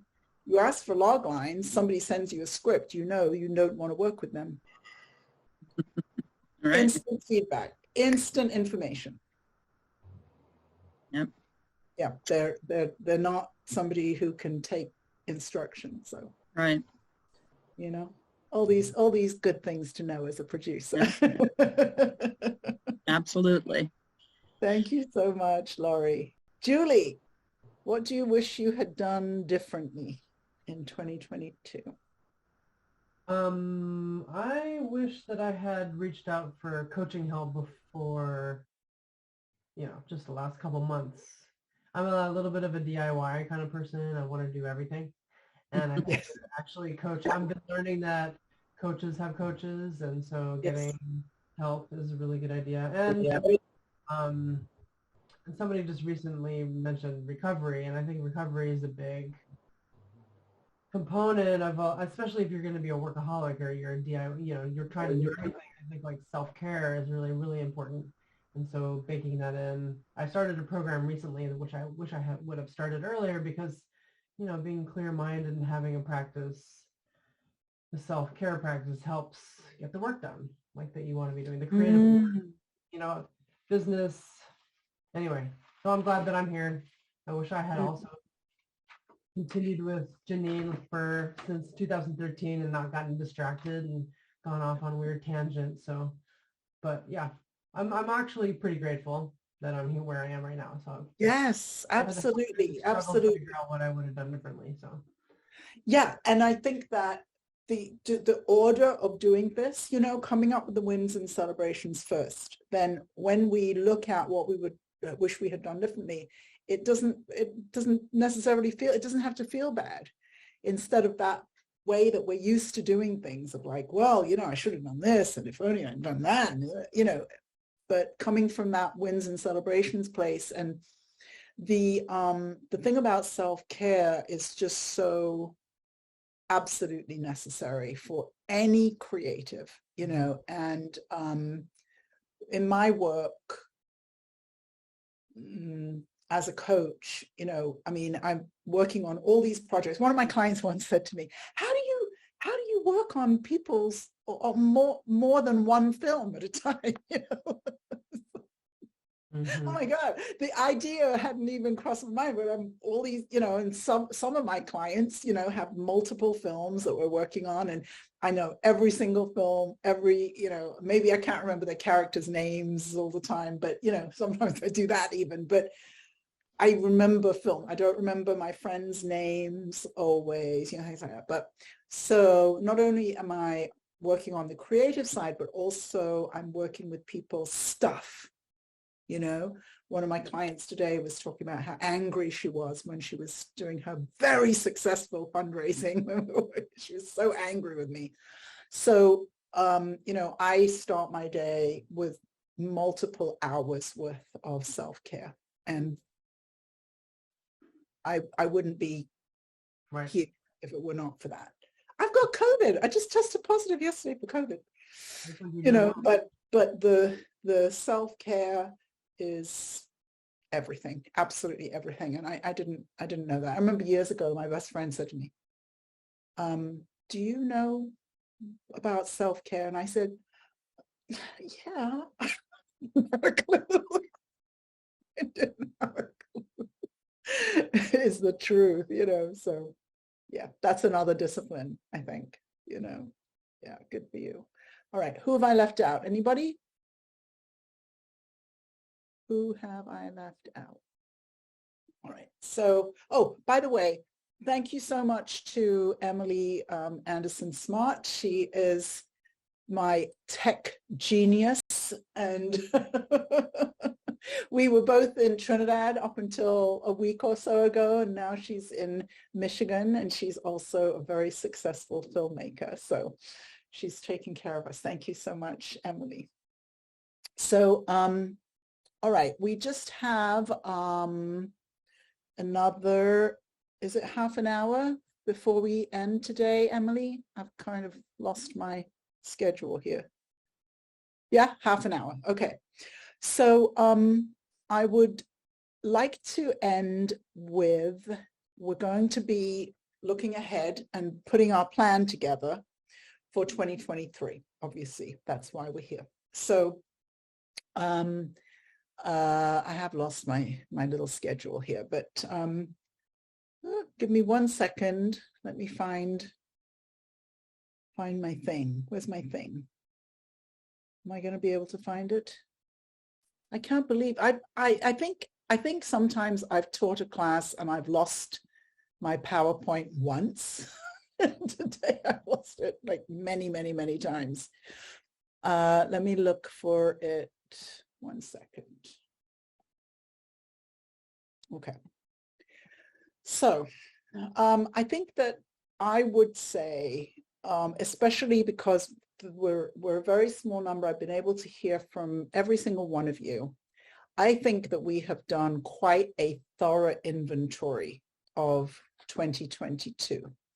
And the reason I wanted to do that was because, first of all, I wanted to teach you this whole concept of starting with your wins and celebrations before going into any, I wish I had done this differently.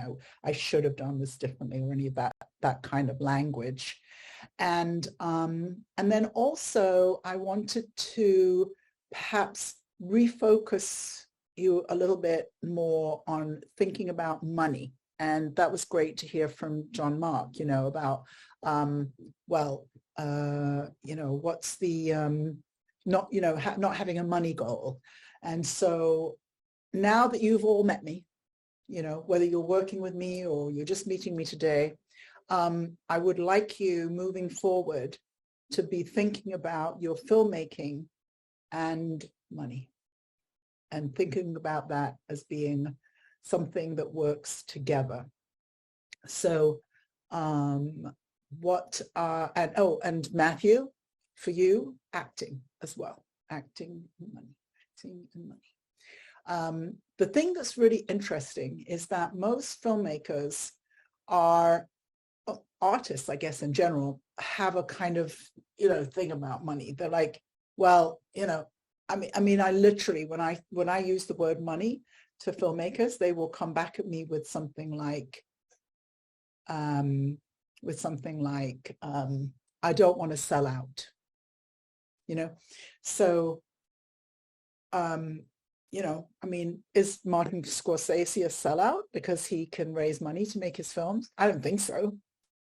It's like, no, but he can raise money to make his films, So, but there's this sort of fundamental idea that, well, I have to be suspicious about money and about marketing and about speaking to an audience and all of those kind of ideas, But I actually find the very opposite is true. And that once filmmakers start to think about the fact that filmmaking is a business, it's much more a business than most of the other art forms, because you have to pay a crew and you have to pay your actors and you have to rent equipment and you have to do all of these things. But what I find is that when filmmakers actually make this connection between filmmaking and money, then their work actually radically improves. It's almost like that improves. It's not just a little tweak or something. And I don't always have an explanation for what I observe in filmmakers. All I can say is this is what I observe, and so I think when filmmakers start thinking about filmmaking as a career, filmmaking as a way to make money, about building an audience, a lot of times when people say something like, oh, I don't want to sell out, what they think, oh, I don't want to be speaking to an audience. But the truth is, every filmmaker wants people to see their films. Every filmmaker wants an audience for their films. And one of the things that I have found the most exciting in 2022 is that, and I have not seen this written about yet, but it will be. Somebody's going to write about it. Might have to be me. But what's happening is that people who are speaking to underrepresented audiences are making more money than they've ever made before. So Black filmmakers, women filmmakers, LGBT filmmakers, now we're starting to have more stories that include disability. I'm actually one of the founders of Unstoppable, which is the Slam Dance Disability Film Festival that will be happening again in January. So audiences which have been very much underserved traditionally, who have not had their stories on screen, those stories are now finding audiences, and finding an audience means equals making money. So I'm finding this just an absolutely incredibly exciting time for filmmaking, because it isn't the same old, making their stories, and then the rest of us have to just kind of like it. I mean, my whole career, I've been told that, that the audience for film is young boys from 14 to 17. How many people have heard that? Thank you, Mark. Everybody else is too young. But I mean, I've heard that for decades.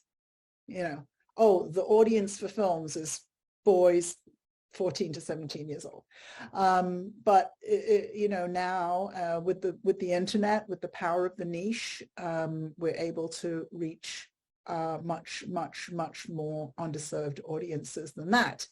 And so a lot of times when I'm working with a filmmaker, a lot of times they are actually learning to become more and more congruent with their real voice. So I was talking to a friend of mine the other day, and she's in a lab that Netflix has put on. She's disabled. I don't think she really writes stories about disability, but anyway, she's of African, Caribbean, and Asian descent, which is an interesting combination. If you're from the Caribbean, fine, that's kind of like whatever. But, outside the Caribbean, that's kind of unusual. So anyway, she's been writing and making short films and stuff, for a long time. And she was doing what I see a lot of people do, which is kind of writing to this, what we think is the mainstream audience, and then more and more as she, we brought her in as a programmer on Unstoppable. I think that was very helpful in helping her find her voice. And now more and more, she's finding, oh, I'm writing stories with Caribbean characters. Oh, I'm writing stories with Caribbean Black Chinese characters. Oh, they like it even more. That's really what's happening today. So for those of you who don't belong to a, very, very mainstream culture, for those of you who are not white men between 14 and 17 years old, oh, wow, that's everybody. That's everybody in this group. There's more room for your stories today. There's more space for your voice to be heard today than 5 years ago, 10 years ago. Forget about 20 years ago, So I just think that's incredibly, incredibly exciting. So, and I think that filmmakers are still not quite clued in to the fact that that's really what's happening, that there are audiences that are helping filmmakers to make money. So what I would like you to do is we're going to take 5 minutes or so, and I'd like you to do a little writing again, this time about 2023. And so the thing I would like you to write about is, I'd like you to think about 2023, and I'd like you to write something about, I'm sorry. Forget I said that about 2023. Before we go to 2023, I would like you to write about a vision for your filmmaking career that is beyond 2023. Maybe it's for the next 10 years. Maybe it's for the next 20 years. So the second step in our surefire way to grow your filmmaking career next year is to go beyond next year. So my number 2 surefire way is to look at your long-term vision. And so I'd like you to take 5 minutes and write about your long-term vision. I'm not sure if we'll have time to share about it today, but if not, we'll get to it tomorrow. And this is the parameter that I'd like you to use when you're writing about this long-term vision. I don't need for you to have it based in quote unquote reality. Okay, so okay, I'm going to give you a little trick that I love to use. All right, I have a magic wand. Ta-ding! Okay, so my magic wand, when I wave my magic wand, you are all going to be super successful in your filmmaking career. You're going to be so successful that everything you touch is going to be fantastically successful. And even if you do everything wrong, it really doesn't matter. It's always going to be successful, super, super successful. Okay, so I just waved my magic wand.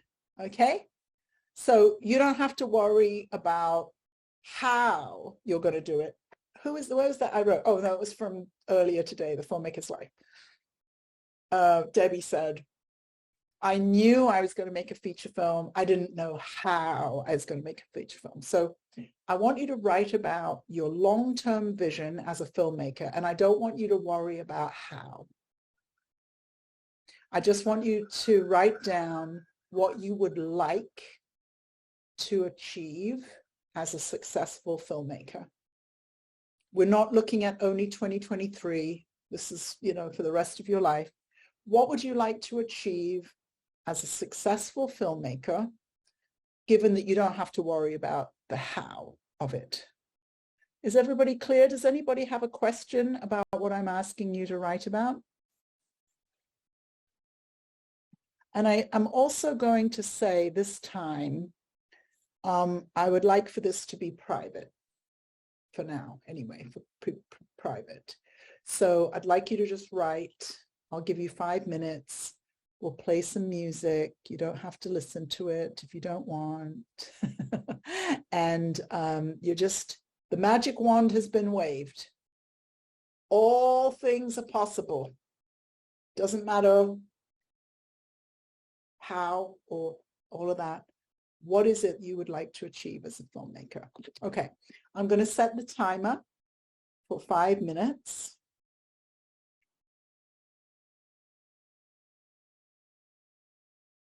Let's begin. See you in 5 minutes.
Hi, everybody.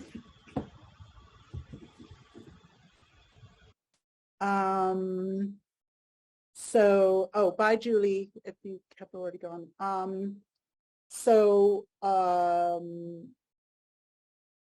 Did anybody have anything that they do want to share? We have a few minutes left. Yes, Michelle. I just wanted to share that my day job was making movies. Say that again. I didn't hear. That my day job is being a full-time writer-director. That's my day job. That's like I have an office and my day job is to write. And I have a team. Love it. I love it. Yes. And it's simple, right? Yeah. That's very unifocused.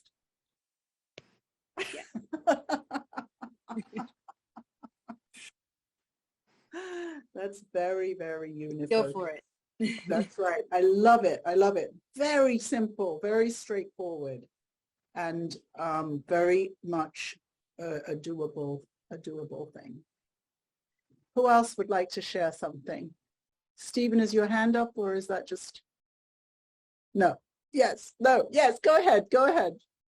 I said you could keep it secret, but now I kind of want to know. I was just going to say that's just me waving my pen, but I'll just say it anyway. But I agree with the last statement. I would love to be, for my long term, to be where I'm constantly in a creative space, creative environment. I just want to be surrounded in that all the time. So Yes. Okay. You know, years ago, I used to run a cinema and a film school. And I had a friend who was always saying to me, oh, I want to work in the arts. I want to work in the arts. I want to work in the arts. So we arranged that she was going to come in one day and work with me, like volunteer, right? So I was working on a particular grant, you know, and back then we did our grants. My Wi-Fi is being really weird. I'm going to stop my video for a minute, see if that helps. And we used to have to make, like, you know, 25 copies of a grant and then deliver it somewhere and all of that stuff. It wasn't all online back then. So she happened to come on a day when we were finishing up a grant, and we had a Xerox machine, and there was a lot of Xeroxing going on, you know, and putting together the 25 packets or something. And then I go flying out of the office to go deliver it somewhere or other. So the next day we met up for coffee. I said, hey, you know, how did you enjoy your day working in the arts? And she said, but all I was doing was making copies. That was the work. that was what the work was that day, you know. I don't know what she thought glamorous thing I was doing. Anyway, she never said it again. She never said it again. The glamour of working in the film industry. The glamour. Oh my God, it's just glamour all day long. Who else would like to share their vision? Laurie G, were you saying something? You're muted. I was just saying Mark was raising his hand, but Oh, do you want to go, or you want Mark? I have a crazy one. It's my background is also in advertising, so I have been working in my brain how to disrupt the way advertising is done in the film and television industry using VR and AR. So I don't know. Some of my favorite things. Yeah, those are all my favorite things too. Oh. So, and learn, you know, maybe being a distribution company instead of being the filmmaker. You know, so that people are coming to me with their great projects and I get to decide. Yes. Oh. And I'll put it on my platform that is using VR and AR. Ooh, very nice. You know, when I used to run a cinema, people would always come in and say, you know, oh, I want to run a cinema. Same as my friend who wanted to work in the arts, you know, and I would look at them and I think, but anyway, my friend Jamin O'Brien, who was then, you know, programming the cinema with me, we decided one day we decided we're going to put on a workshop, and we're going to put on this workshop on how to run an independent cinema. And, you know, a bunch of people came, and by the end of that workshop, nobody wanted to run a cinema. So I was thinking of doing that too. I actually went and worked at a theater, a chain theater. That was back when you did the film. Yes. And moved through. Yes. I was like, yeah, this isn't quite so easy as you think. And it was going to be a suds and cinema kind of one. Now it's just popular now. You can have beer and wine and right. But anyway. Yes. But you learned your lesson, right? It's not easy, and it was going to cost like $100,000 at least to start. And I was like, yeah, I couldn't imagine having that kind of money. Oh, back then you couldn't. Back then, yeah. Raise it for your film. And now though, instead of hearing people say, I want to run a cinema, I do hear a lot of people say, I want to run a distribution company. So I'm going to arrange you to go spend a day working at a distribution company. We'll see what you have to say after that. Contracts. You know what distribution is about?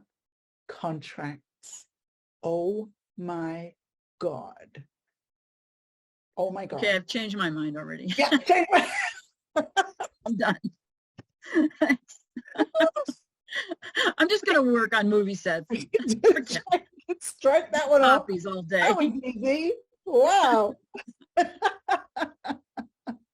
Who else would like to share? Yinka, go ahead. A vision beyond 23. I would like to make a lot of profit, multi or multi-million dollars, and get different awards for my first feature.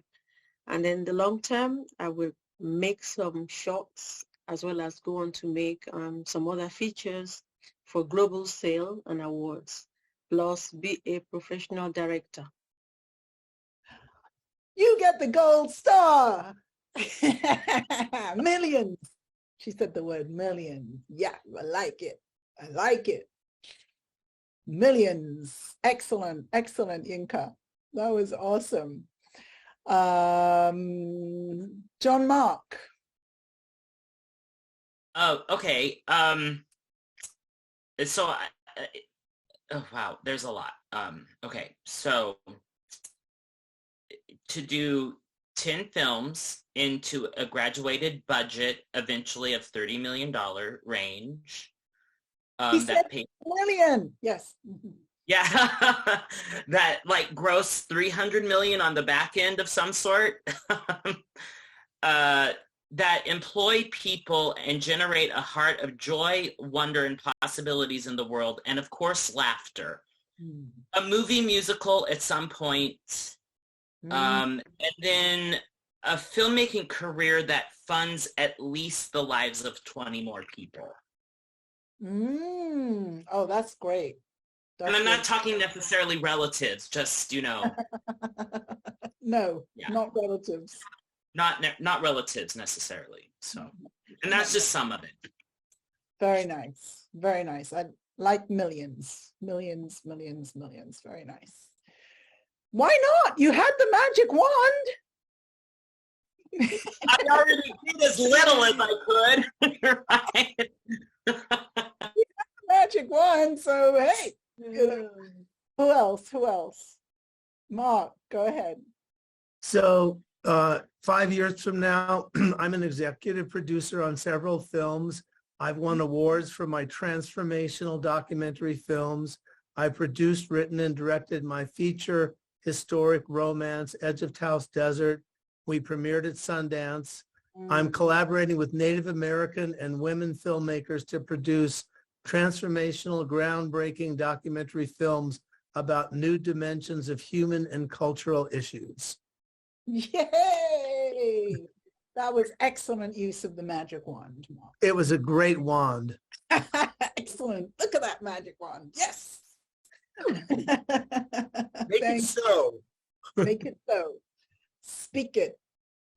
Kramina, I think you were getting ready. I lost you now. There you go.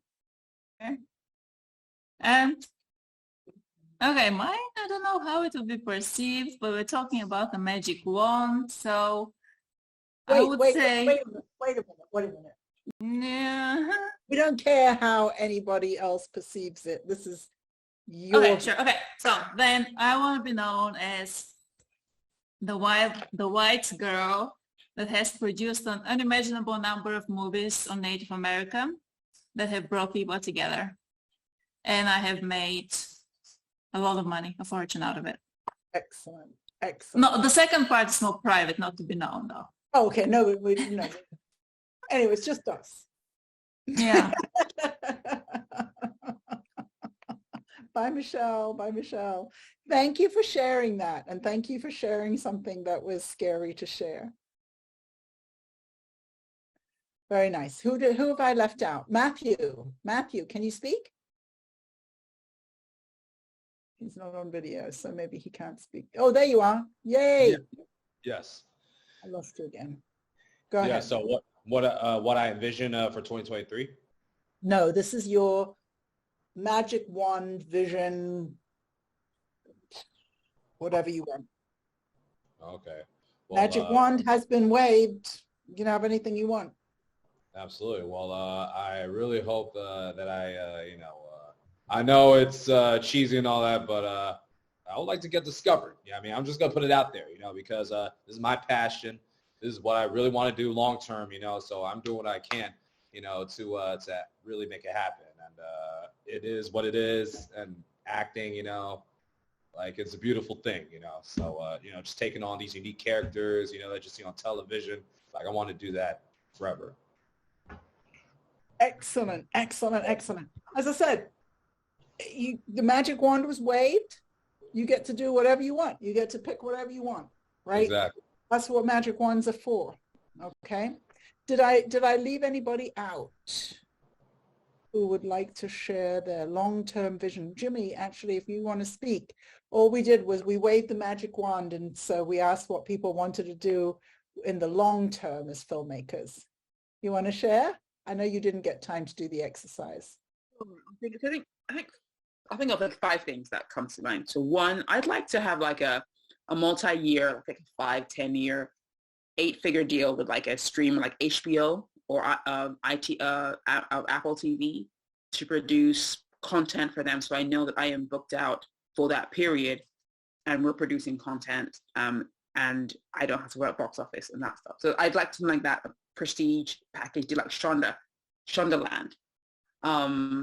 Jimmy Worldwide. I would like to be able to produce and sponsor consistently other independent producers to make, you know, really high lucrative, high returns, medium and lower budget films. I'd like to have an ecosystem of 1 million women of color on my mailing list who consistently buy. There's a consistent percentage of them will purchase content that I produce, so I therefore have my own economy. I would like to do a one-woman show every year that is irreverent and funny and just completely disrespectful. And I'd like to be able to live outside of Europe permanently. I'd like to be able to do this and have a family outside of Europe with my astronaut, supermodel, millionaire, scientist husband. Yay! Awesome. Good job on throwing in the husband. But I said, magic wand, take whatever.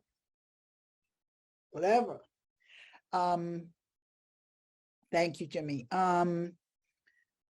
So thank you so much, everybody. We are going to close up, and tomorrow we'll really get into the nitty-gritty of 2023 and what we're going to do in 2023. And we have another three steps in my 5 surefire ways. So we've done 1, which was we looked at the gains and the losses of 2022. And then 2, we looked at the bigger long-term vision. Okay. And I really think it's very useful to look at the bigger long-term vision, because once we're clear about that, once Laurie D knows she does not want to start a distribution company, right? So then, oh no, these other things, then I think it helps in figuring out what the next steps are. So tomorrow we'll get into the actual next steps of 2023 moving forward. And thank you all so much for coming and for being here. And I will see you all tomorrow. Bye-bye. Take care. Happy filmmaking. Oh, no, it's only one night. Rest up tonight.